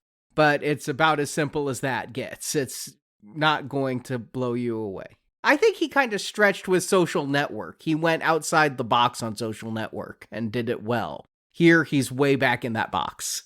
At one point, the score started, and I'm like, oh, is this a Nine Inch Nails song coming on? Because there's a lot of great music, like pop songs that they use throughout this. And I'm like, oh no, that's the score. This must be a Trent Reznor score. And sure enough, it is. And speaking of music, throughout this episode, they're going to be playing different versions of Careless Whisper, because that Wham song was what was playing in the funhouse when this guy experienced this attack. And he's haunted by it. He has PTSD. And so now, yes, he literally wears that mask, not just to conceal his identity, but if there is another squid attack, if the next time the big thing comes back and does another psychic blast, he believes this will protect him. He also has that bunker and sleeps down there. He lies to Jean Smart and says, I sleep well, but this episode confirms he lives in absolute terror. Yeah, and we see what his cover job is, because all these cops, they can't say they're cops. Angela has her bakery, and he tells the truth. He discerns the truth for what the test marketers are saying. Like, you have this great commercial that feels like something out of a Verhoeven movie. Come back to New York. The only shrimp we're going to eat is calamari. Like, it's so perfect. I love that Michael Imperioli is in that doing that too. It's like, in this world, there's still The Sopranos. Yeah, the Broadway shows, no crime, hiking in empty Central Park. And yes, while the focus group leaves glowing comment cards, this guy can look through the one-way glass and say, no, they don't like being reminded that 3 million people died here and they're not coming back to New York. I feel like, yeah, I don't know if this is the best episode, but this is definitely the best episode for this character. He kind of falls away from the rest of the series. And so the sadness is, I really like him. I don't think they use him very well in the rest of the show. It's a shame because it works so well. Like, you see that trauma. He's holding group meetings. And, like, yeah, I think, if anything, the series is about trauma and how you deal with it. And that's a huge theme here. But to see how broken Wade really is, like, it's such a great episode. Yeah, I agree. It's a disappointment to me that this is basically his last hurrah in the series. He ceases to matter after this episode, and this episode cements him as my favorite character. Yeah, he's great, but I mean, I guess I'm not going to lament it because I feel like they replace him with other great things. But yes, I really like the character, and if you get attached to him, this is the episode for you. Now, he's valuable for two reasons. One, he has an ex-wife, and I love her line that she's like, our marriage was you always thinking I was going to run away with your clothes and leave you there. She now works in some kind of cloning lab where if she doesn't get your puppy exactly right, we're just going to, Paul Verhoeven, you mentioned that. It does feel very RoboCop. We're just going to, do you want this puppy? Okay, I'm just going to throw him in the incinerator. That might have been a joke in, like, Total Recall. Mm-hmm. Yeah, that was harsh. I viewed it as a recycler, like maybe they were taking him back to genetic parts so that they could try again. Yeah, but it's bad for the clone. That's all I can say. And maybe we shouldn't feel bad for clones, but Ozymandias doesn't. Yes, exactly. And so she's the one that can chemically look at these pills and know that they are nostalgia, know that they're somebody's memories. And so, we'll get more on that when he brings it to Angela again. And then, yes, after he leads this support group, the Friends of Nemo, as it's called, and they have, their own kind of AA mantras and all of that, there's this woman, Renee, that's hanging around afterwards. And she's the bait that's going to take him all the way back to the 7th Cavalry. That she is luring him to be a part of the Rorschach group. Hey, she convinced me that I want to see Spielberg's Pale Horse. That won all the Oscars. Instead of Schindler's List, he made one about the squid. And still has a girl in color with everything in black and white, apparently. I loved that little detail. Yeah, this is just, again, like so much world build. What is it about lettuce? Somehow, like, that's a calling card for this group. There's just so many fine details. I feel like I could watch this show 5 times and always be finding new things. Yeah, every time lettuce is on the screen, I'm writing it down, taking note, because I'm like, what is the deal with the lettuce? Yeah. It must be, again, and is that lore that got written down on somebody's Post-it that never made it into the show? Probably, but I appreciate that level of detail. I appreciate that the world has been attuned to so specifically and with such care. To me, the lettuce was just always linking back to the fact that in that first episode, the guy threw a head of lettuce at the cop he shot, and so if it means anything more than that, I don't know. Well, we'll talk about it, but when we find out about Will's memories and he goes after Frank, there's a whole thing with lettuce. But this is where we find out conclusively that Senator King Jr. is not a race traitor. He is one of the 7th Cavalry, and he is there in a Rorschach mask when they finally get to what I think gets described as a burned out JCPenney. Yes. That's the hideout for this group. They have one of those teleportation. Is this the thing that turned Dr. Manhattan into Dr. Manhattan? This teleportation device? They're throwing basketballs through it. No, this is how Ozymandias brought in the squid and does those squid rains every once in a while. Yeah, it was a energy machine that turned Dr. Manhattan. We saw that in the play. He went back to get his watch and the door had to shut. But yeah, he offers him squid pro quo, bring us Angela, and in exchange for that, we're going to let you see the truth. And he hits play on that button. He wants to know, I don't know how you could not want to know, what the truth is about all these squid attacks, how painful it is to realize you've lived all in fear over a big lie. The people that you've been trying to bust were right. Adrian Veidt, in 1985, made a video for President Robert Redford. He was anticipating that he could get that actor elected in 1993 and did. And he's telling him in this video, I faked the squid. And I keep doing it. The extra dimensional events are just a way of keeping people afraid and keeping that peace. It sounds like Ozymandias had a whole plan that he laid out for Redford, and Redford just said, nah, it's good enough. I'm taking over now. But yeah, it felt like he had this whole thing to keep this peace going that he was pushed out of. Well, what a horrible thing to find out. There are moments in the presidency when you step in and you're like, oh, by the way, we're dropping the nuclear bomb. What? They kept Truman out of that. He didn't know anything about that until the other guy was dead and he was sitting in the chair. I kind of wonder if it wasn't like that for Robert Redford. Hey, I just, got elected. Wait, what? That whole thing in New York wasn't real? I'm distancing myself from you. Later, we'll see that Ozymandias is like, he never calls. Yeah. Was there ever any talk of trying to get Redford actually in this for a cameo? From what I read, no, they never were going to try for that or anything. He's a Marvel guy. He doesn't do DC, I guess. But yes, Wade now has to deliver. All right, I now know the truth, such as it is, or I know the lie, and now I have to betray Angela. And this is a real heartbreaking scene. He has to pull his mask down over his face to hide his shame after he gets her to talk into his cactus, and she gets arrested. He identifies the pills, and she says they're my grandfather's, and he's the one that killed Judd. That's all that Jean Smart needs. Yeah, and so to escape, she's going to take that whole bottle of pills, which is going to lead into all of episode 6, which is going to, again, focus on Angela this episode, or is it focusing on her grandfather? It's kind of both, as we live his memories through her point of view. Yeah, this is the episode that won the Emmy, just FYI. You can only submit one episode for writing, or you can submit multiple episodes, but only one is going to win. And this was the episode that was deemed the stellar example of short form writing in a miniseries. And it is a good one. Oh, for sure. As much as I liked the previous episode, this is the technical one that you put out there to get the awards. Really impressed with the editing and storytelling and how they hop all over here. Yeah, watching this episode, I could tell this would be the episode some people would absolutely love. And I found, okay, I just didn't like it as much coming on after the Wade episode. It's a little bit too artsy, a little bit too overdone for my tastes. Okay. Because of the editing style? Of the camera styles and the way that they keep replacing the actor who's playing Cal with Regina King. It's like an episode of Quantum Leap. Yeah. I think it's possible to get really confused here. I remember watching it week by week and not giving it my full attention. I feel like there were details that I was losing.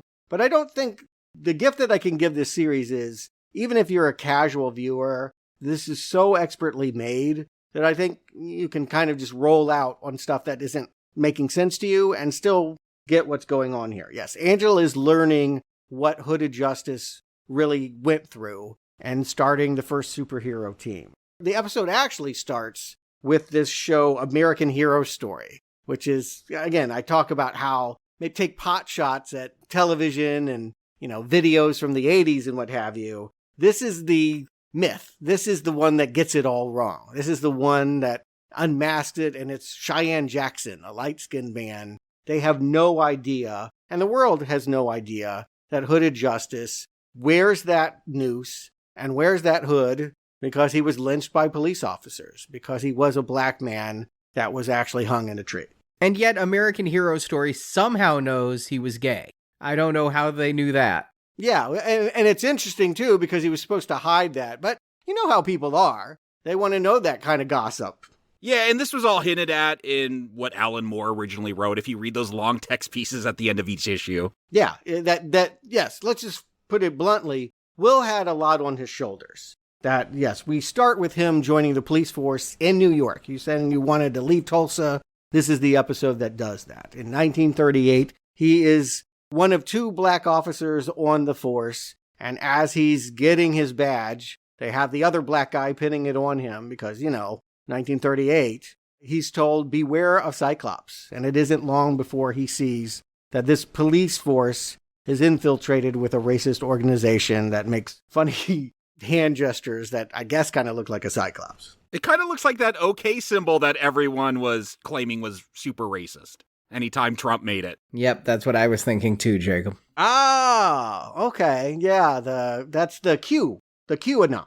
It changes depending on the conspirator. Oh, okay. I've heard that's the Q signal. That's when he's signaling to the Q people. It is now, yes. Now that QAnon's around. At any rate, this is a symbol to pay attention to. What happens is Will is walking his beat and sees a guy that we'll call Fred throw a firebomb into a Jewish deli. Seems pretty easy to book this guy, but the next day he's free. And the officers that put him away made that Cyclops gesture and then come for Will. They want to lynch him, or at least scare him to let him know that he is not allowed to, I guess, punish people in their organization.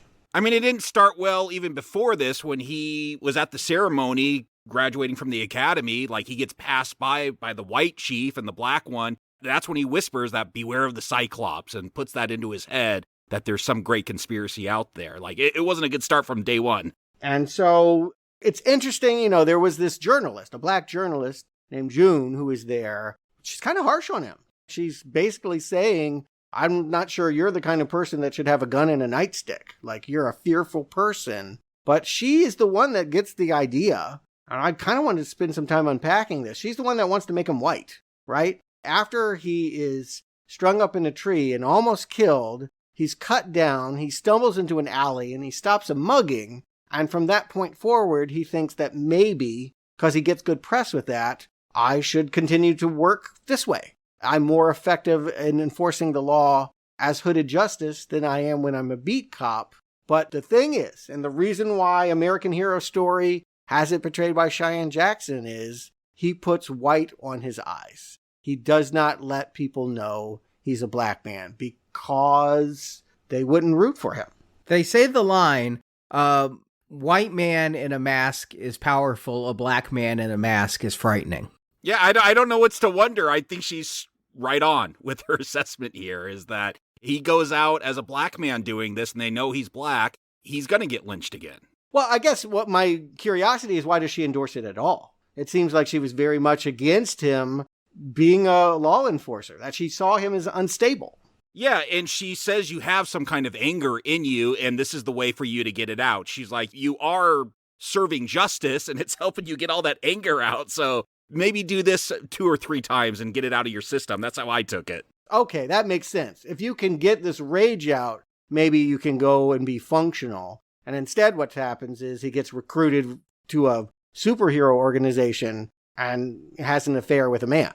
And did she know he was secretly gay? Because she is so against it when this guy shows up and tries to recruit him to the superhero organization. I couldn't tell what she knew and when she knew it. Did she know he was going to cheat on her, or did she just really not like the super team idea? Yeah, I think she didn't trust a rich white guy, and we'll see what Captain Metropolis does when Hooded Justice brings his conspiracy to him. He's like, no, we don't do that kind of thing. So I think she was looking at it from a race angle where they're never going to really respect you. They want you because you're the first, and they think you're white. They're never going to respect you being black. That's a laugh line for her, is that he comes there saying, we think you're the cop feeding Hooded Justice information. It would never occur to us that you could actually be Hooded Justice. And so, yeah, I think she just doesn't like this guy. And then, yeah, when he's handing him the forms and their fingers touch, she's maybe noticing the flirting that comes. Her husband stops coming home on a regular basis and she doesn't know what he's doing for lots of reasons. I would say all of the above, Arnie. I don't know that she knew instantly that her husband was having an affair, but by the time that she's ready to go back to Tulsa with her son Marcus, she's just done with all of it. And I think it's curious. Captain Metropolis, that's the name of this leader, he's like, you can never tell the others your secret. That's both secrets. They don't know that he's black, and I don't think they're supposed to know that they're gay, but how interesting that in 2019, that's the salacious thing that everyone's tuning in for. That's the thing people want to hear about. The gossip is that eventually came out. But him being black never did. It's also interesting, too, that, like, again, this group, they're not racist, but they're kind of indifferent. How about that? They're indifferent to the suffering of African Americans. They stand for bank ads that use demeaning pictures of black criminals to tell you that they're going to protect their bank. When this guy gets word of a plot that, a whole theater of black people turned on each other and attacked each other, why would we care about that? They want to go after Moloch, who, if you remember him from the original story, just looks like low-level criminal, like magician with weird, like goblin, weird-shaped ears or something. And like that made me laugh. Like they really are just playing a role as these rich white guys posing for cameras, and he actually wants to do something. Yeah, and they'd mentioned Moloch earlier, saying, I think it was in that American Hero story that these people brought down, and they list a whole bunch of people, and one of them is Moloch. Another thing that's interesting about that story is they present the idea that he smashes through a window of a grocery store and stops a stick-up of all these guys, and then we'll see the truth of it actually is Will, as Hooded Justice, went into this warehouse and shot up a bunch of Cyclops people, and then as he was coming out, he winds up in this grocery store. It's the shopkeeper that chases him out through that window, that he was not seen as a hero at all. I really dig how, there's just a few moments, but I really dig how they're laughing at the true crime genre, the salacious way we like to take in news and history. Yeah, it's great commentary as they mix medias, if you will, in this. But yeah, the important detail, and this is really important when we're getting back to Judd and Who Killed Judd, is that there's this movie projector. Part of the Cyclops plan, they were testing it out on Secret Life of Walter Mitty. They went to a black movie theater and strung up in the projection reels a subliminal message that made the entire theater turn on each other. And it's just this horrifying moment that Will in his police uniform walks in there and, people are crying and saying, I don't know why I stabbed the man sitting next to me. I don't know what happened, that he is going to quickly put it together because he's seen at some of these Cyclops hideouts that they're into mesmerism, that they're into mind control, and that he will eventually even find the man that's putting the messages in the film. Yeah, you get a really brutal scene as he decides to hunt these guys down, and he gets that Frank, and then, decides to go in and burn it all to the ground. But a superhero would destroy that, right? A superhero would say, what a terrible thing, let's expose this, maybe get some press coverage, but you don't take it home, and you don't use it years later to make a man hang himself. That is like truly a gruesome moment in the show, like a really feel-bad moment when we see that Lou Gossett. We see it from his standpoint. He's sitting in the wheelchair. Don Johnson's car goes by and crosses those nails. And then, that strobe effect we saw briefly now is explained. He's mesmerized and he's told to string himself up. That's why this 105-year-old man got this fully grown man, 200-pound man in the tree, chilling. I agree. I was a little confused, though. Maybe this was the cops exaggerating. Earlier, they said that Judd died a horrible death, that he was beat, had fabrics under his fingernails. This didn't look... I mean, it's horrific that you're making someone hang themselves, but this didn't look like a violent hanging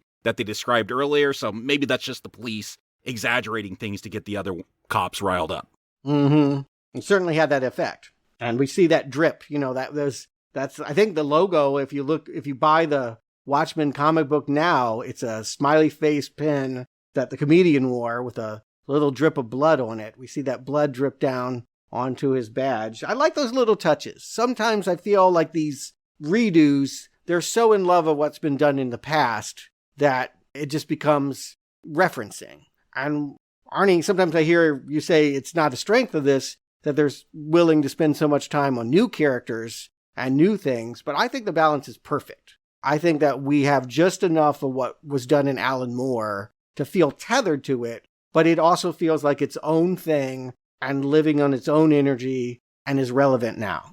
I'll agree with that. It took me a few episodes to get that bearing, but yeah, it has to do this in retrospect. You can't just lean on the old characters and the old ideas. You have to do something new. And yet, because it's under the title Watchmen, I'm not going to be as connected to these characters as I am to the ones that I've known for over a decade since I first read that comic. I'm always going to get more excited when we're talking Dr. Manhattan and Ozymandias than when we're talking Looking Glass and Lady True. Is Watchmen about the characters to you? Is that like the focal point for that story? It's about ideas, but told through character-driven stuff, and Night Owl and Silk Spectre and things are important characters in that story. I feel like if I wasn't able to cling on to the characters, I wouldn't enjoy Watchmen as much as I do. I think it's an impediment for my enjoyment of, say, Zack Snyder's movie, is that he tries his best to try and adrenalize. But Alan Moore writes drips. He writes morose people. These are not fun characters. And so there's this real disconnect. I feel like these new characters are much more easy to connect with than Dr. Manhattan, certainly. Yeah, they don't feel as cynical. Maybe you're not sure how you feel about, like, Sister Night. She's a cop. We see her beating people. That's a bad thing. Like, we don't want cops doing that, but that's the struggle, I guess, with Rorschach. He's an awful guy, but at some level, like, we agree with that, and we want someone to clean the streets up like that. And so for me, this is tapping into those tricky ethics in that world that Alan Moore created. Look, I'm not saying I want, like, Watchmen Tulsa and then Watchmen Boston and Watchmen whatever city, but I feel like this has set a template where it's built that world, it's tapped into it. I want to just be in that world and spend more time there and seeing those weird quirks as they do this alternate history. So yeah, it's great that there's characters here. Looking Glass, I love him, but I also am in love with this world that they've created, that they've built from what Alan Moore and Dave Gibbons did. I'll go one step farther. I like these characters better than what Alan Moore wrote, period. But let's talk about Angela. Episode 7 is her regaining her memory. She's been lost, and we've had moments where Lori and her husband are trying to get her to snap out of it, trying to get her to sign a release so they can pump her stomach. They eventually shuttle her off to Lady True because she's the only one that knows how to deal with a drug overdose of this magnitude. And Angela has hooked up to some kind of IV, really intense industrial cable that's leading out of the room. Eventually will be connected to an elephant, of all things. Yeah, you have to be connected to an elephant to overcome this drug overdose? Well, no, we're told she's connected to Will and, like, the memories are transferring back. This is why I'm like, is there a season 2? Like, this elephant, it feels like memories are being pumped into it so Lady True could do something with it. That's a joke. Elephants never forget. No, I get the joke. I just... Is it just a joke, though? Yes, it's just a joke. She thought that Will was behind that door, and so much of the episode is about her trying to find a way to get behind that door. It's an elephant. Yeah, I think that those kinds of left turns are characterized throughout the series, and I think they're funny. I think they're witty. But the real point of this episode is, as she is coming back into herself, we can learn a lot about Angela, who she was as a child when she lived in Vietnam. This thing starts with her renting Sister Night in a Vietnamese store, a video store. Remember those? And this is what I'm talking about, that I love what they did with this world that was created. Yeah, you go to Vietnam and it's like this celebration day and they all got Dr. Manhattan mask and they're celebrating him using his laser powers to fry the Vietnamese. Yeah, a whole puppet show there. And yeah, that's just, I could watch the puppet show. I mean, this thing starts with the Dr. Manhattan documentary and, you know, like it's important you absorb some of those details. They're going to come back later. Maybe it's not super important, but I just really love slowing down and spending time. Like I said, watching this a second time, my appreciation for it is even higher because of the level of detail work that we're seeing here. But her parents don't want her to watch Sister Night. They think that she's not old enough to distinguish between the fantasy of this, costumed nun character and, you know, she should be watching, I don't know, E.T. Perhaps it's 1985.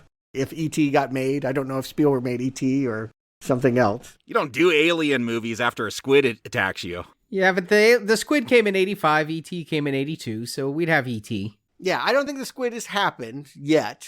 But yes, what has happened in this moment is a suicide bomber that, keep in mind, Dr. Manhattan ended the Vietnam War in a day that left a lot of people disgruntled, and she will develop a hatred for Dr. Manhattan because inadvertently what he did led to her parents' death. Her dad, Marcus, is in military fatigues, and they blow him up, call him an invader.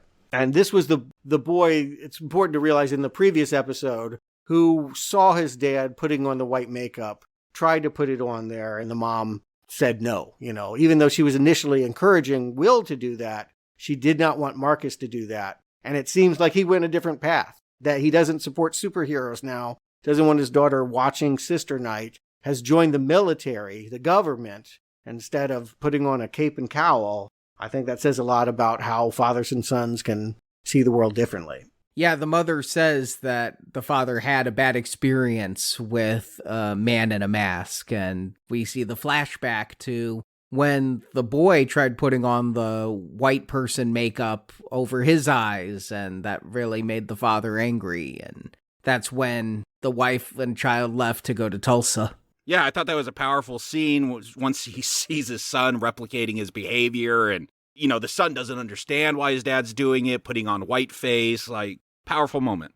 And there seems to be this idea going throughout that it's not about mob justice, it's about the law, that you got to trust in the law. So yeah, the fact that Will was a cop and now we have a soldier here, like it feels like as Will fell away to become a superhero, and maybe that is what they're calling mob justice, like this family, they're trying to stay in line with the law and bring that real justice. And yet Angela will stay rooted with Sister Night. We'll see she never returns that video. And that's the only reason why she didn't blow up, was that she was running back to bring it back. I mean, the store owner might have blown up too. Who can you return it to at that point? Well, I don't think so. I think it was very specifically targeting the Americans. But there's this interesting moment where the cops, they just need her to identify. The person that handed off the bomb was the puppeteer, and he has a very distinctive face with a scar. Can she ID him? She does, but she wants to, what she says is, I want to listen. Does she know they're going to execute them, or does she think they're going to interrogate him? I thought interrogation based upon I want to listen, but then what we hear is a gunshot, and so I'm like, well, you've heard all there is to hear. No, I took it that way, that, hey, do you want to hear the execution? And again, playing into that bloodlust we'll see with her later when she's beating up people. That's her impression of cops. Yeah, so, okay, you're going in that way. I think I'm leaning towards that of like, yes, she knew very well that these cops are going to handle this not by arresting this man, but by executing him. She just wanted to hear that gunshot because that rage is going to boil in her and cause her to become Sister Night. And eventually she gets out of this sweatshop or orphanage where they make you paint Dr. Manhattan dolls or whatever for American tourists. That grandmother comes for her and mentions she has a heart condition.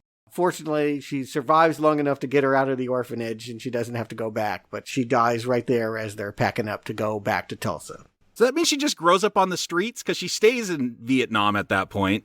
I assume that's what exactly it means. And yeah, there's some undeveloped parts of her story, but I take it to mean that she did not go back to that orphanage she hated, and she kept a hold of that woman's police badge and eventually, tried to bridge the gap of being a vigilante and a cop in Vietnam.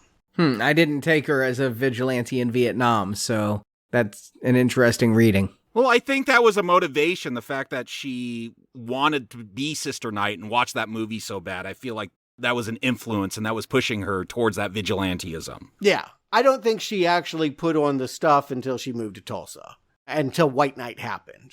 But I think that she was inspired to kind of what she wanted to do as a superhero, she tried to sublimate and channel into her police work. Yeah, the way Will was inspired by Sheriff Reeves in that movie, she was inspired by Sister Night. This is also a moment to talk about Lori. She has a side story here where she has been taping Angela. Angela has been babbling all the while she's coming down from this overdose, and she feels like she has enough to really dig in here. She goes to confront the widow of Judd and just wants to see if this tracks that her husband might have been part of Cyclops. And I love Frances Fisher is just very matter-of-factly like, oh yeah, sure. And then like clicking on that TV remote, hoping the pit opens up underneath Silk Spectre. It's such a Dr. Evil from Austin Powers moment. Like, I was laughing at it. It won't work, and then it kind of like opens halfway and then finally opens up and she falls through. Like, they're really trying to do the villain thing here, something they made fun of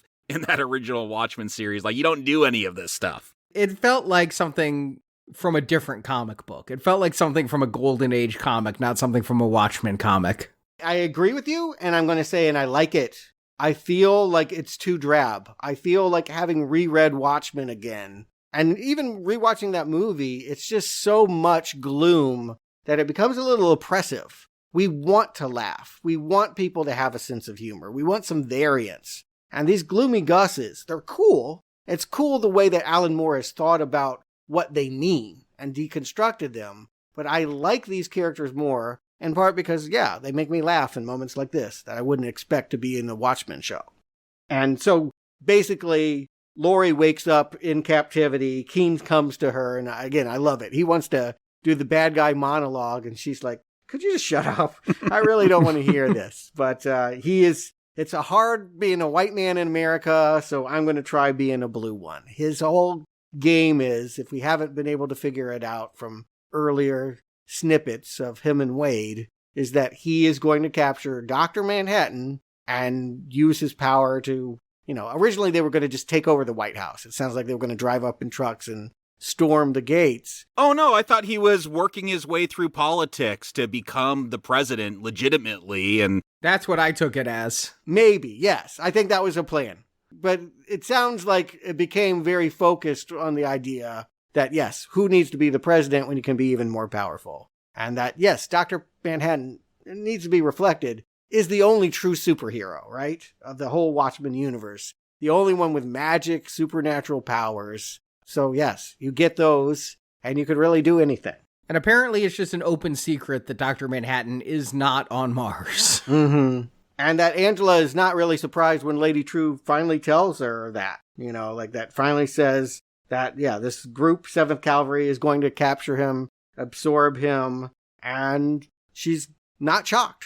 Why? Well, we'll find out in the next episode. She knows it's been 10 years of this relationship. She knows that there was going to be an end, and she now has to get into gear. I mean, it's kind of shocking at the end of this episode. She's going to, smash open her husband's head, and then glowing blue's going to come out. I'm like, that's where Dr. Manhattan is. Cal is so boring. I never suspected him. But yeah, the fact that she's going to violently murder him to bring Dr. Manhattan out or something, because we don't know about the O-ring in his head yet. Hey, baby, we're in fucking trouble. Yeah, I remember this episode ending being like a true grabber of it just didn't occur to me that Dr. Manhattan was going to be in it. I don't know why. Oh, I thought for sure because they kept saying he's not going to be in it. So I'm like, he's going to be in it, but not Cal. Yeah, I knew he had to come in at some point because they did keep referencing him. I was a little bit shocked that it was Cal. I mean, the way it's revealed is she starts batting his head in with a hammer, and you're like, what the fuck am I watching here?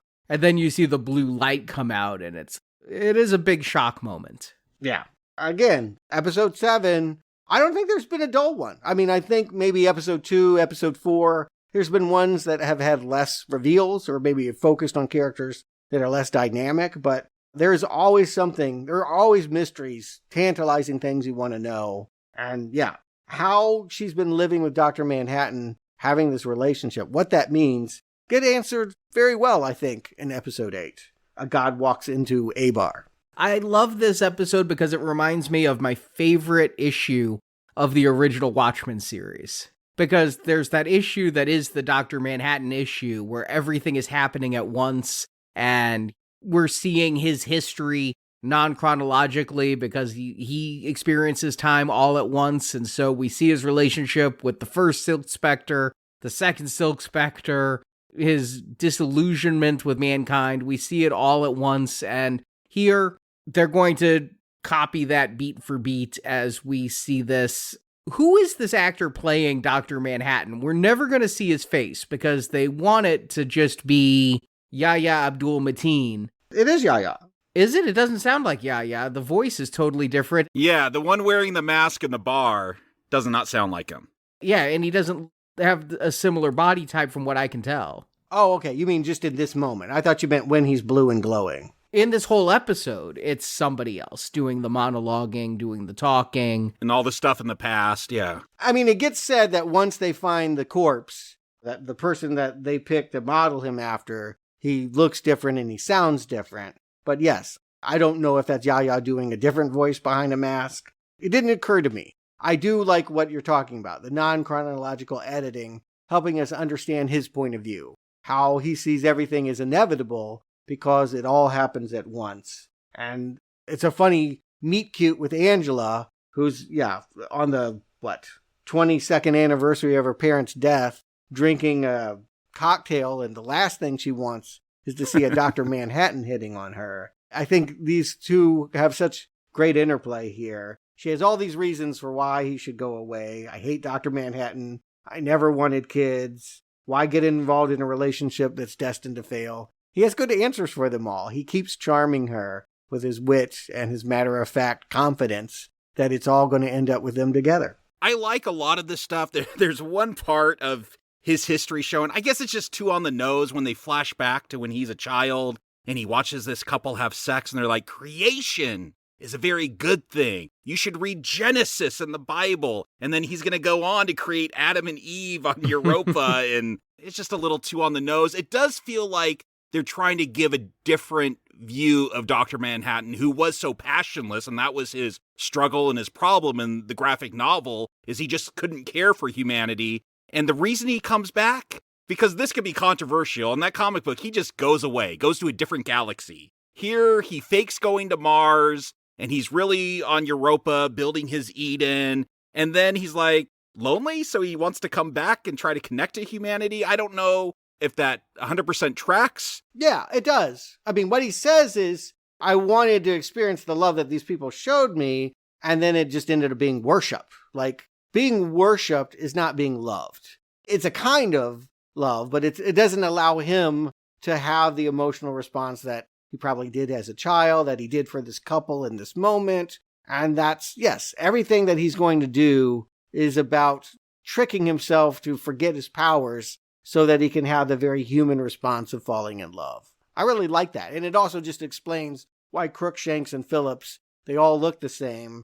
They are the model. They're the fetuses that keep getting dragged up by Jeremy Irons and being turned into the next clones he's going to abuse. That's the couple he saw having sex, right? Yeah, it's the archetype for the perfect couple and the one that introduced him to the idea of Eden in the first place. Maybe a little convenient, but I don't know. I liked it. And maybe this is me just overthinking it while I'm watching this, but looking at the original Alan Moore Watchmen comic book series, and then looking at this episode, I feel like, A, the episode is leaning almost too heavily on the non-chronology that Alan Moore did, and B, I don't understand why Dr. Manhattan makes these choices for Angela when he didn't for Laurie as Silk Spectre, when he was supposedly in love with her. All I can chalk it up to is he's trying to be more human this time. Yeah, he's learned. Yeah, that was my first relationship. Who you are with your first girlfriend is not who you are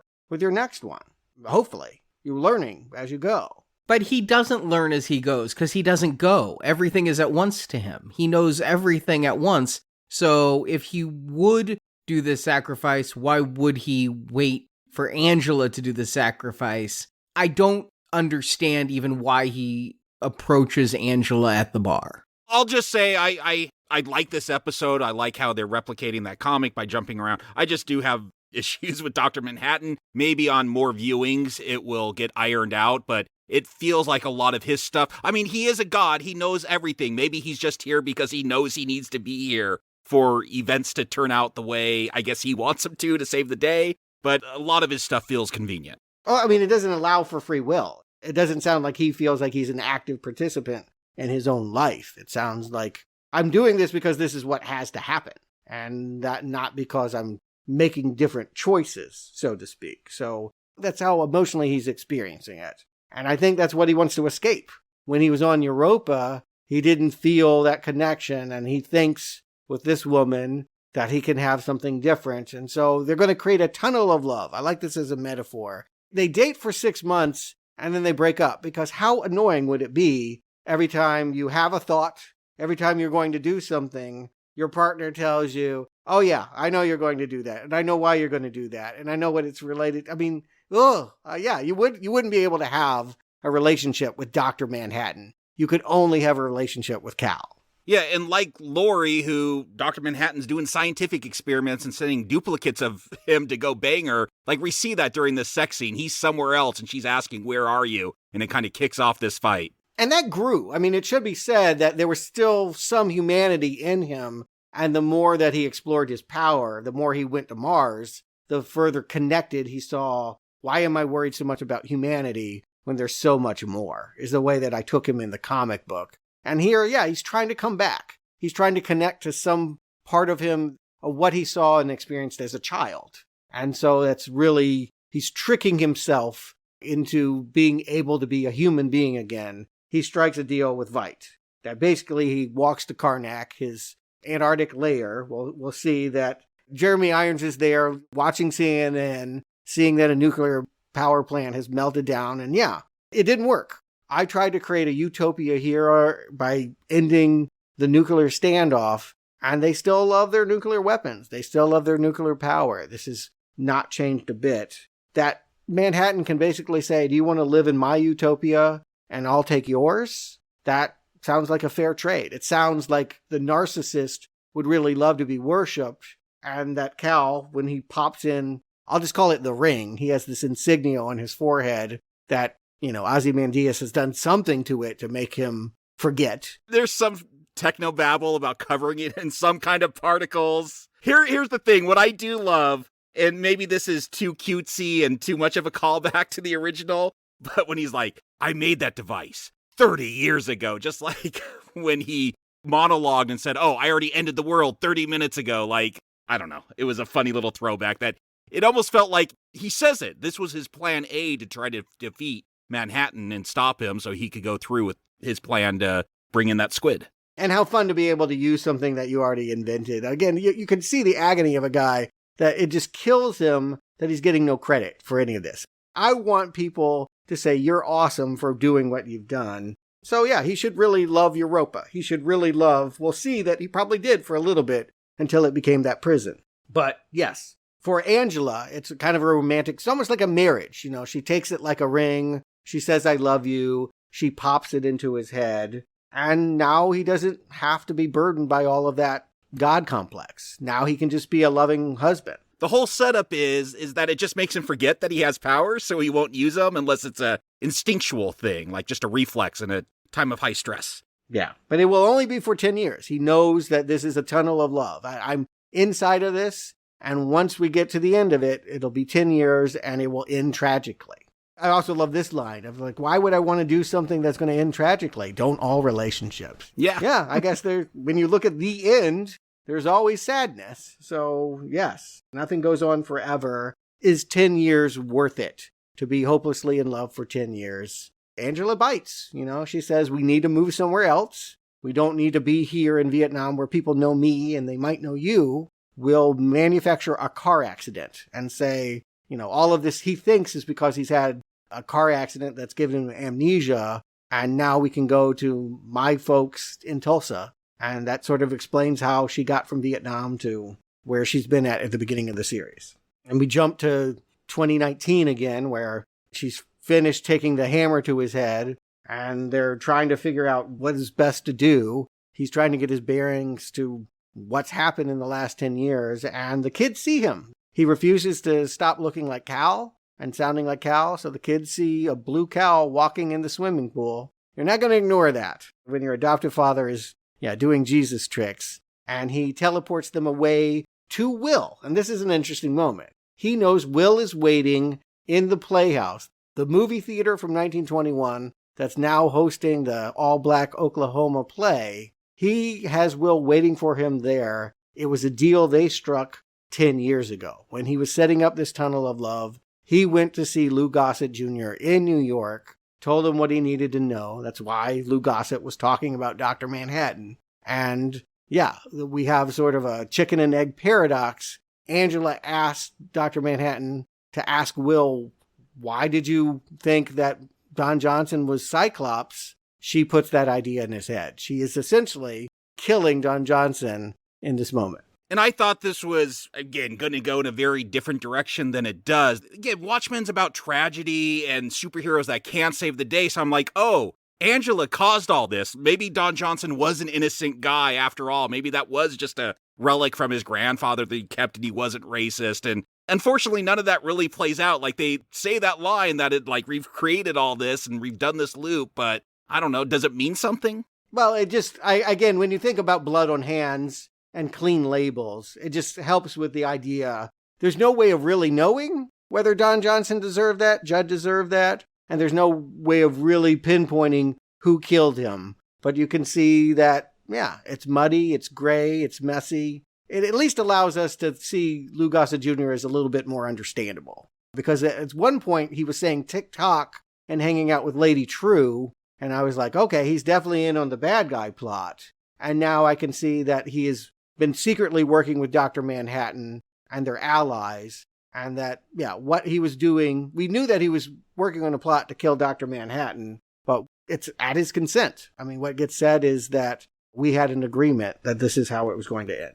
This episode ends with a spectacular shootout on the lawn. Angela gets her guns, goes out there to face the 7th Cavalry, thinks she's won, but Manhattan, in trying to save her from some of the gunmen, gets zapped by a tachyon cannon. Whatever that is. And has been transported to JCPenney's. They've built a big cage for him there. All I know is in Star Trek, they always had a tachyon pulse. In The Next Generation, I think they used that glowy sensor dish to send tachyon pulses, and so technobabble. But this felt very Dr. Manhattan. This is the guy who said, hey, maybe it's a good thing that your mother was raped because that led to you, Lori. Like, everything has to be looked at his perspective. And here's the moment I love you as you're murdering all these people and they're trying to murder me. This is when I fell in love with you. Well, but you understand what he means. I've already told you there's no way out, and yet that you would still fight anyway. I mean, that is romance, right? That is the very spirit of romance, is that even knowing that you can't escape, you're going to fight for what you love. I get it. And he's not dead. By getting zapped by this cannon, I thought, oh, well, he's gone. But no, the next episode will reveal he's, here in a cage. There's plots within plots on how best to use him. See how they fly. A lyric from I Am the Walrus. We've talked about how each episode is an introduction. Here we finally understand. Lady True has said, I want my parents here when I have my successful career culminating event. This Millennium Clock is going to go off. We find out that Bian, her child, is actually her mother that she had cloned. She's slowly feeding her memories. Yes. And then we also flash back here to 1985, why Adrian Veidt is giving his monologue on camera for President Redford. The cleaning lady is sneaking into his office, taking a vial of his frozen sperm and feeding herself that and creating Lady True. Yeah, looking at the themes about race and white supremacy and all that, I actually liked how this worked out. Is here is the smartest man in the world getting tricked by someone that he didn't consider worth his time, maybe because of race, because of class, whatever. But she's going to get the one up on him eventually, and he never sees it coming. Yeah, she says break the yoke of slavery, which more egg metaphors maybe, but Also, just the idea that, like, yeah, this, you can't believe that Adrian's paying these people well, right? Like, this is a slave class working in his Antarctic lair. He spent the money on the squid. He didn't spend it on her. And so the slavery she's trying to break is, I'm going to have a daughter that will, climb out of this class. And the irony that Lady True is going to come walking back years later and saying, Daddy, can you spot me $42 billion? I want to save the world again. By buying Twitter for $42 billion. That blew my mind. That is the exact amount. Yeah, she pretty much makes it clear, I need Dr. Manhattan's powers. I don't have the tech to do that. And so, spot me this. I think that, Veidt doesn't do it because he doesn't want to believe he has a daughter? I think it's part that and part like, oh, if you really are my offspring, you'll be able to do what I did by shunning all my wealth and becoming a self-made man. He says that, and then I also wonder about race, too. Is the fact that she's part Vietnamese. Well, yeah, no, I think that is the subtext with Adrian Veidt. Yeah, he does not want to acknowledge her as daughter, and some people might feel very different if confronted with paternity test like this. If you're in the middle of Antarctic and feeling depressed, having a long-lost daughter show up could be a nice thing, but he sends her away. And do we know how? I know she had some lines, but how did she make her fortune then? It'd be quite a thing to be able to get the money to build the clock. I know he's very surprised to see that she's able to pull it off. Making phone booths doesn't feel like it, but we've seen true technologies on just about any device that's been featured in this series. So I guess she just got into tech. She is the world's smartest woman. Exactly. Adrian was the world's smartest man, and he gave away his father's immeasurable fortune to make it on his own. If you're that smart, then you make it. There you go. She inherited his intellect. Okay. Well, yeah, maybe that is it. I know that he's calling her daughter and really happy that she's done all of this when the spaceship finally lands on Europa and he can finally leave his prison. I thought I was going to be so blue-balled because I was waiting for Ozymandias to return home, and he gets on the ship and they say, put your hands on your hips. He gets sprayed with gold. I'm like, she just killed him and turned him into a bronze statue. Yeah, I thought it was a great joke. A great end to his story is, his hubris being his downfall. Like, he escapes Jupiter and gets turned into a gold statue. I don't know, that feels fitting for him. But yet, why have him in this just to get turned into a gold statue? I was really frustrated. To get back at him for being an awful dad. Yeah, but why have him in this series just because he's an awful dad? I wanted him to do something. Themes? Well, they fortunately don't kill him and they give him something to do. Oh, for sure. And she's legit. She literally, like a lot of these characters, wants someone to be proud of what she's accomplishing, wants someone to validate that what she's doing is actually the right thing.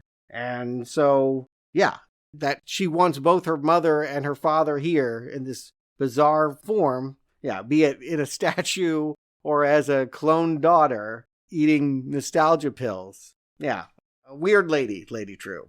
But they get to work, they go to Greenwood neighborhood, and they start getting set up, which is very far away from where Dr. Manhattan actually is. It takes me a minute to realize part of their plot is going to be to teleport all of that to the Greenwood neighborhood. And I think they do something for the comic book fans. It was a big part of it that we always cut to this newsstand, and there was a guy that always had newspapers. We've had a couple scenes of Beyond stopping by and saying, oh, mommy wants her papers. But here, it's a cute moment when Lady True herself in person picks up the newspapers, and Veidt is like, Redford's still president? Oh my God. Yeah, that was a fun moment and did make me think back to the original comic. And yeah, Lady True, he's like, it's so great to see you in the flesh. And she's like, yes, while I still have it. Mm-hmm. Yeah, she's so creepy, and yet she smiles and you can't help being charmed. So that's her power, is that what she's saying should terrify you, and yet she can sell it. Maybe that's why she got to be so successful.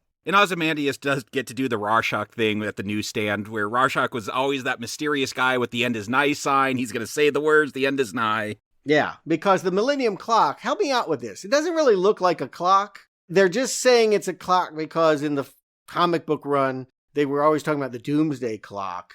This is just, really, it's a battery, right? It's a storage for energy. It's a giant capsule that's going to pop off the top of a tower, float above, and hold Dr. Manhattan's energy until it can be transferred into a new person. That's the clock. Admittedly, I wouldn't know how to make a clock, but it doesn't feel like there's a whole lot of Swiss parts. Maybe it's a giant sundial or something. That's why she needed all that land. Yeah. I'm not sure I see the clock in it, but I know it's the Watchmen, and so... It's a watchtower, yeah. Yeah, they want to keep the metaphors going. And again, she has the teleportation, so even though we're over at JCPenney, and he's, the senator has amassed his father there, again, that theme of like wanting dad to be proud, and, he made a point of sending Lori there because he remembered that she was the ex-lover. Did he think she would enjoy watching Manhattan die? Or did he think that she would be hurt by it? I think he thought she would be hurt by it, but this was a disappointment to me. I thought that this was going to be a big deal, their reunion here, seeing them, and it just doesn't really go anywhere. I was kind of bummed out by that. Yeah, these characters get sidelined. It should also be said that Wade is in a Rorschach mask, whispering, like a mirror guy is here, he's going to rescue you. But they're really bystanders for other people in this climax. They're really more or less taking it all in. I will just say that the actress has a heartbreaking look on her face. You can tell if the idea was that she would be overjoyed, that if you go back to that joke of I'm going to kill the god by throwing the rock, she doesn't want him to go. And she certainly doesn't want the 7th Cavalry to get his power. Unfortunately for her, they don't. And it's kind of frustrating to me, though, that in this episode, the climax, both Angela and Lori are left just watching on the sidelines. These have been our two main protagonists this whole series, and they become spectators here at the end. It's like, why did we follow them so much if they weren't going to be the ones to resolve the issue? They aren't our heroes. Yeah, I feel like a lot of the characters I've been invested in just sit around for this climax, and it turns into like this big Rube Goldberg device of ending, and I almost would have liked to seen Keen get those godly powers and be like, oh yeah, what do I care about race? I'm a god. I'm going to go off to another galaxy like Dr. Manhattan did. Like, I don't know. It feels like they really went for a more action-oriented ending here, and I don't know if that's the way to go. I mean, it should be said, there wasn't a whole lot going on in the original climax of Watchmen for most of the people to do. I don't remember Silk Spectre doing anything in that either. They just basically watched the TV and found out there was a squid. Yeah, I feel like this is all of a sudden Ozymandias is taking control, and he's the head of the Watchmen again, and he's pulling all these things behind the scenes, getting frozen squids ready, but it's weird that all of a sudden he's the hero of this story. Yeah, he's been the epilogue joke, and now he's the one saving the day. And the fact that the day is saved seems kind of very anti-Watchmen. Yeah, it's weird to have an upbeat ending. Well, I think it's more nuanced. I mean, it's worth just saying, are we sure that True wouldn't make the world better? Her plot is, just to reinforce, we know that the 7th Cavalry is going to use it to wage wars and create racial unrest. But she's talking about cleaning up the air, a wave of the hand. Just think of all the things that are wrong with Earth that you could fix if you were Dr. Manhattan. We will have the white guy say, the white guy, by the way, who calls himself the smartest man in the world, say she has too much hubris, which is, I think, a joke. But we can't be sure that she is the villain or that she wouldn't have benefited from getting those powers, that we wouldn't all be better with her as Dr. Manhattan. Yeah, I only suspect her because Ozymandias says, I'm a narcissist, and I know what a narcissist is like, and she's a narcissist. I'm like, yeah, but I don't know. Again, you get these godly powers, and you kind of stop caring about Earth. That would have been a good joke, too. Like, she's like, what do I care about clean air? I'm going off to a different galaxy. Like, have everyone become Dr. Manhattan and just lose their passion and leave. I don't think True being defeated is conclusively a villain falling. I'll just put it that way. I agree. I don't really see her as a villain. We don't know which way she would have gone. We can't know. Yes, she's a little creepy, but nothing conclusive here. See, and the way I read this, and admittedly, there's a lot of inference and not a lot actively stated, so you guys may read this differently. I read that she orchestrated everything leading up to this point. Smartest woman in the world. She manipulated the 7th Cavalry. She manipulated the senator. She is the one behind all of this. How would the 7th Cavalry even have this kind of technology if she hadn't engineered it? Yeah, she says she let him steal it. Yeah. Yeah, they were doing her work, yes, but I don't know how directly influenced, but I agree. She more or less was having them set the stage for her plan. Yeah, and so I take her to be an evil person, a megalomaniac. To say I'll fix the world is very authoritarian and dictatorship, fix the world according to how she sees fit. I mean, clean air, no nukes. I hope we all agree on that. Yeah, again, if she had done what she had promised, we would all love her. And was it worth, letting the 7th Cavalry get to the point that they had? These kinds of calculations, fortunately, I'm not a god. I don't have to make those judgments. Well, I took her as a villain, and I took this as evil vanquished when Veidt sends the frozen squids from the sky.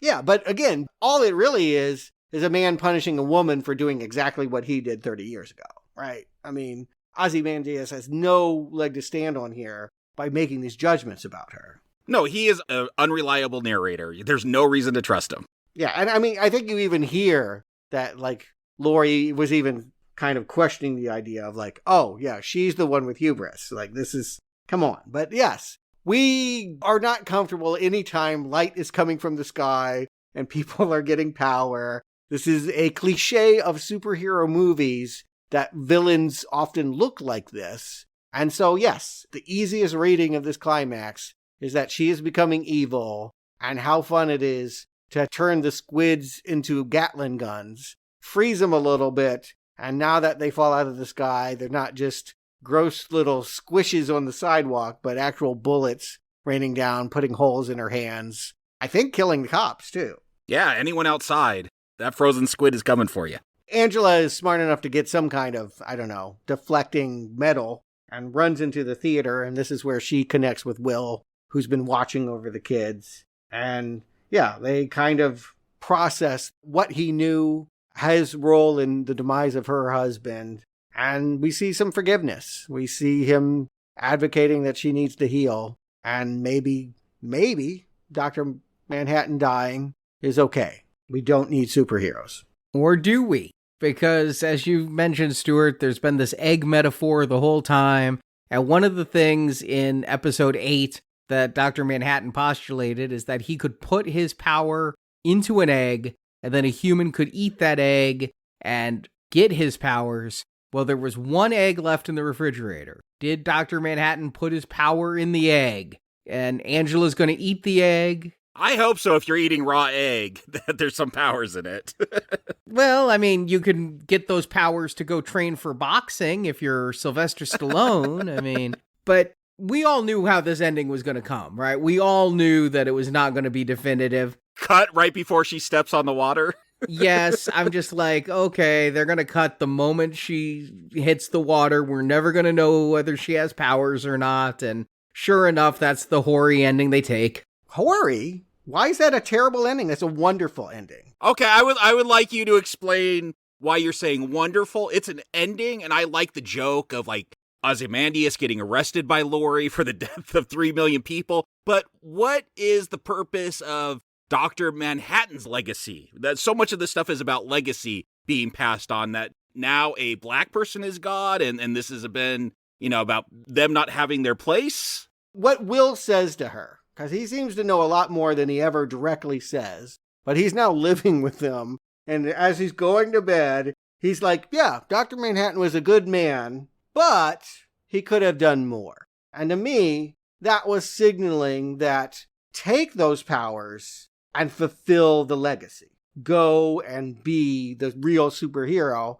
that he never could because he was too detached from humanity. So conceivably, and maybe you can factor in that she's a woman, that she's black, that she's had a minority experience that will make her more empathetic. I don't know. I'll take those readings. But yes, she could be a better Dr. Manhattan than what we had before. And what I see is, yes, her foot's going down. Look at the bottom of it. There's a little bit of blue. Is that reflection? I was looking for a blue glow. It's there. There's a little bit of blue there. There is. I freeze framed it, and I thought it might be reflection from the pool. I thought it was clearly an ambiguous ending and on purposely ambiguous.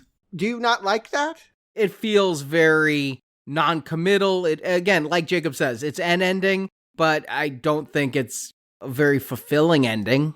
The ending should be her walking on water and saying, I'm gonna kick your ass now in her sister knight outfit. If she was set up, and I know, yes, there are the scenes where she's going crazy, beating up 7th Cavalry guys. I don't know, if there was more of a through line with what would she do with those powers? Would she be good with godly powers? That ambiguous ending, I think, would have hit more. Like if, oh, this is dangerous, maybe that she has them, or maybe it's a good thing. I don't know. I don't feel like that was the through point with her character.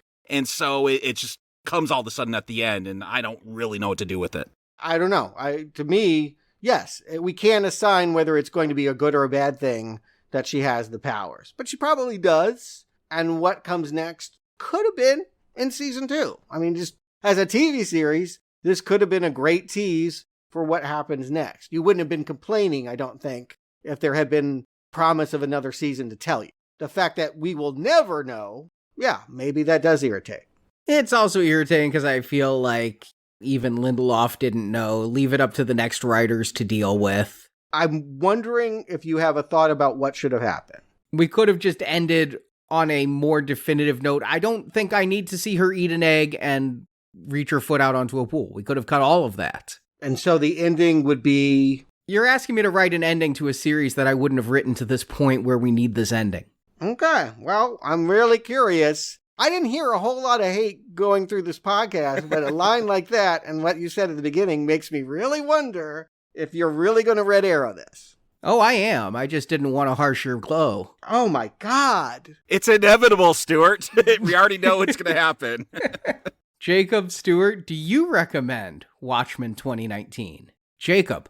As someone who likes the comics, not just for Watchmen, but just in general, the comics, like there is a struggle sometimes coming to an adaptation and, oh gosh, am I going to have to see Superman kill or Batman shoot guns, do things that I feel are forbidden for them to do because of the comics. And so that's always a tricky thing. Like, do I accept this as its own form of media, or is this part of the dialogue and what this character is? And you can have different outcomes depending on your experience, if you're really into the comics or not. So this, like I said, I don't ever want to see Superman and Dr. Manhattan hanging out, DC. Awful idea. Don't do it. Stop stomping all over Alan Moore's legacy with this comic. Fortunately, I feel like this series, they understood the spirit of Watchmen. And that's a big difference from what Snyder did, who understood the visual representation. He knew how to make those pages be put up on the big screen and look pretty close, but understanding what is Watchmen about. Because if you just read it, like when I first read it,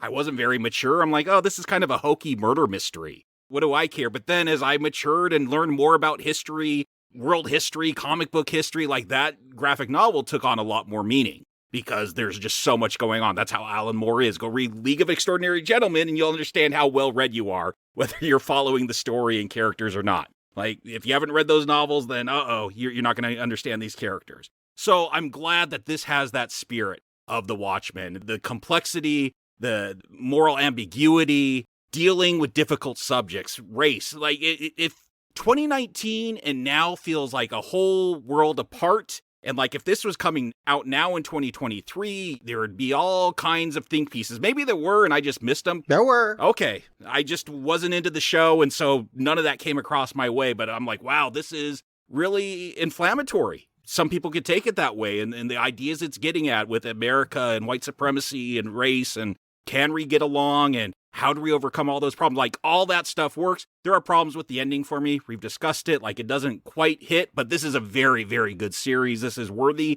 of having that title, Watchmen. Sorry, Alan Moore, you should have let more than Dave Gibbons' name be on this. You should have let yours. This was worthy of it. So yeah, strong recommend for HBO's Watchmen series. Stuart. Yeah, I'll go to a really extreme position here. A real contender for the greatest superhero movie ever made. I'm struggling to think if I've ever seen anything better in the genre, and the only thing I could come up with is Dark Knight.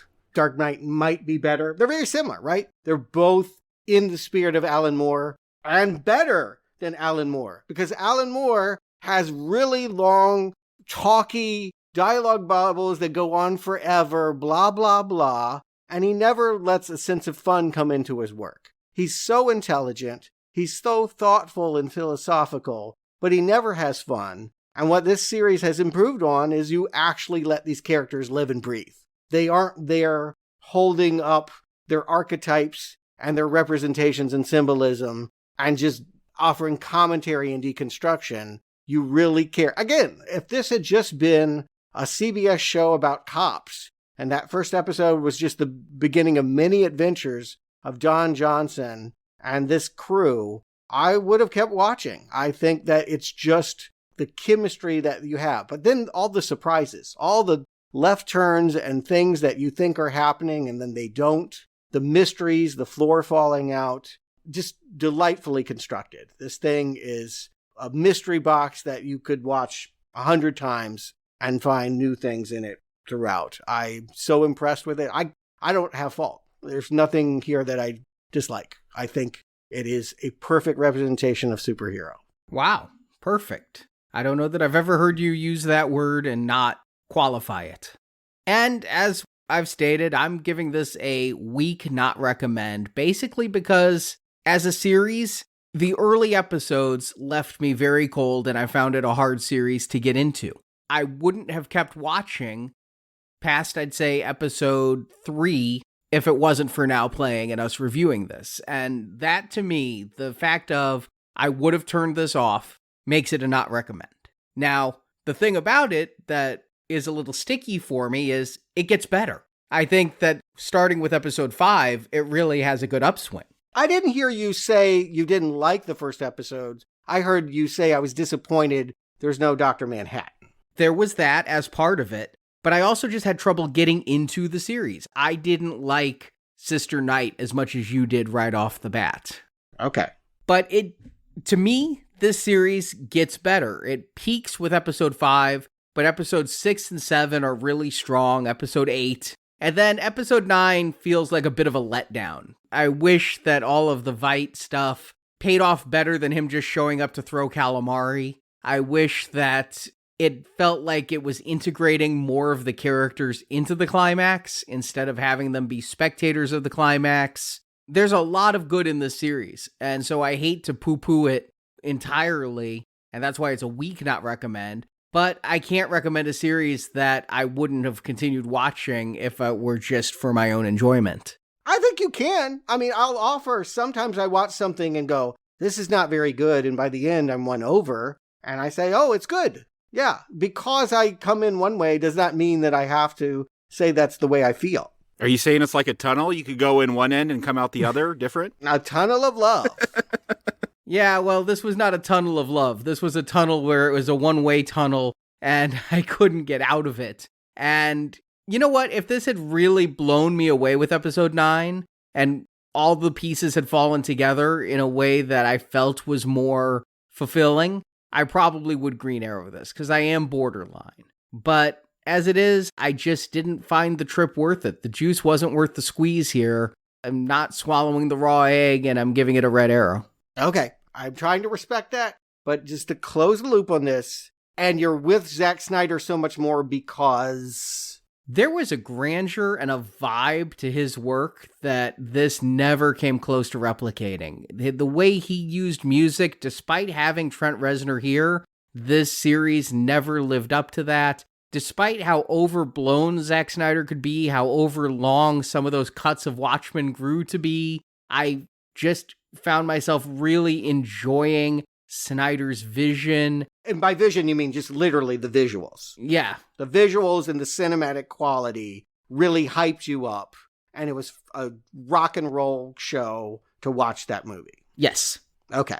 Because I just want to say, most of your complaints about this series, about the characters and people just standing around and all, could be said about that story. I feel like Rorschach does a lot more towards the end there. And, you know, I feel like the great thing about that ending is that it undercuts heroics. They're so helpless because everything has already happened, and then when Rorschach's going to do something, he gets zapped away. So, you're right, but it also had a bigger twist to it than this episode has.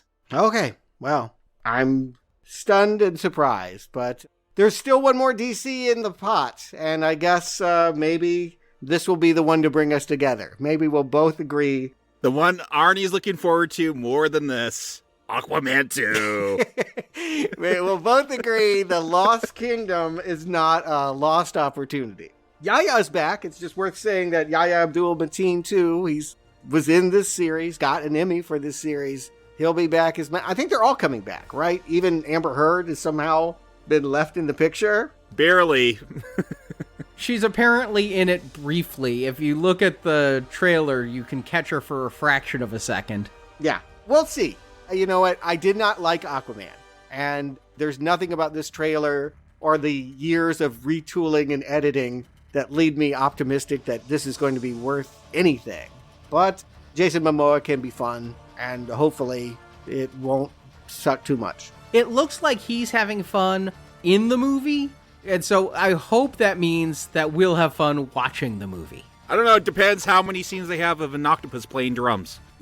Best scene in that first film. In the meantime, something else that's wrapping up, Home Alone. We've had 6 installments. This Friday, we get to the last of them. Home Sweet Home Alone.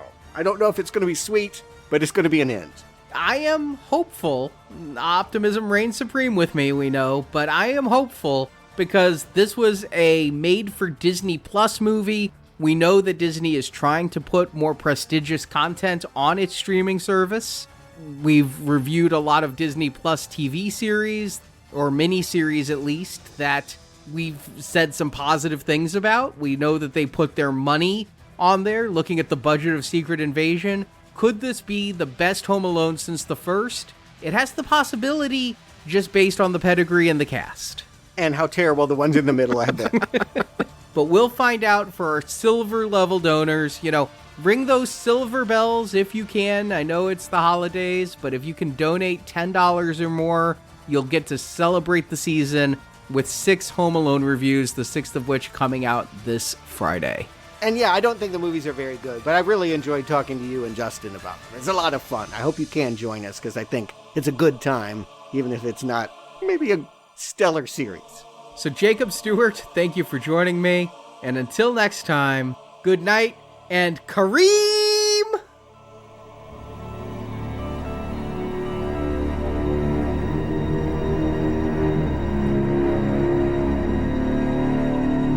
Okay, guys, mission accomplished. Good work, Weather Wizard. Thank you for listening to this episode of Now Playing. We hope you've enjoyed the show. Bravo, Justice League, bravo, a virtuoso performance. But I want you to keep one thing in mind about the weather. It can change at any moment. Come back to NowPlayingPodcast.com each week as we review another DC Comics film. Now, if you begin to feel an intense and crushing feeling of religious terror at the concept, don't be alarmed. That indicates only that you are still sane. And in the NowPlayingPodcast.com archives, you can find reviews of other comic book films, such as Batman, Superman, Spider-Man, The Avengers, X-Men, The Punisher, and Fantastic Four. What is it? The future, gentlemen. The future. You can also listen to our reviews of other movie series, including The Fast and the Furious, Mission Impossible, Star Trek, Terminator, Predator, and many more. Only the best of the best come here. Find hundreds of movie review podcasts at NowPlayingPodcast.com. I like to go watch movies. I like to watch long movies because, I run around all day. If you want even more Now Playing reviews, place your order now for the first Now Playing book, Underrated Movies We Recommend. Get reviews of 125 films our hosts love. We don't do this thing because it's permitted. We do it because we have to. We do it because we're compelled. You can order the book by clicking the banner at the top of our homepage. We've got to tell the others. There's no time. Oh, yes, there is. You can follow Now Playing on Facebook and Twitter, where we post announcements of new episodes and where the hosts post movie mini reviews. Links to our social media pages are available on our homepage. You can't spend your life in front of a computer, Tori. It's a lot safer. Support from listeners like you help keep Now Playing operating. Yeah, well, fighting for truth, justice, and the American way just isn't helping my bank account, You can find a link to donate using PayPal at the bottom of our website, nowplayingpodcast.com. A watchdog group of nuclear scientists has moved the doomsday clock to 2 minutes until midnight. Now Playing's DC Teams retrospective series is edited by Heath, Santiago, and Arnie. God doesn't make the world this way. We do. Now Playing credit narration by Brock. How I know? He talks funny! Now Playing is not affiliated with DC Comics or Warner Brothers Pictures. DC Comics and all that the DC Universe contains are copyright and trademark Warner Brothers Entertainment, and no infringement is intended. Where do you see what I'm gonna do to you when I get you back to Batcave? The opinions expressed on Now Playing are those of the individual hosts and may not reflect the opinion of Venganza Media Incorporated. It's a joke. It's all a joke. Now Playing is a Venganza Media production, copyright 2023, all rights reserved, and no part of this show may be reproduced, repurposed, or redistributed without the written permission of Venganza Media Incorporated. You don't think that's a little paranoid? Not what they say about me now.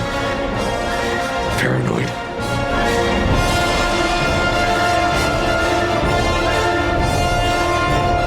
Nothing ends. Nothing ever ends.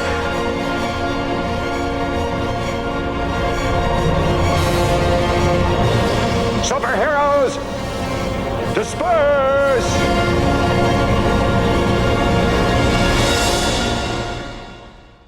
Bon voyage.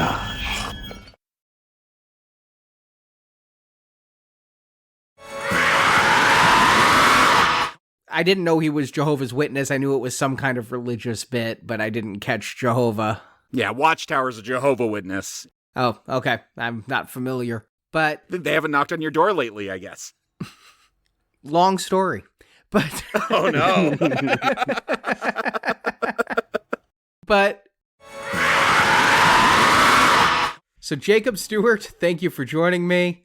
And until next time, good night and Kareem! Why did you do that? I do remember that, but I don't remember why. What was that? Because this is all part of the DC Teams review that includes the Legion of Superheroes show. That's a deep cut. Yeah. A deeper cavern than anything you'd explore in this TV series. If you can remember why they said Kareem. I don't. And I was there.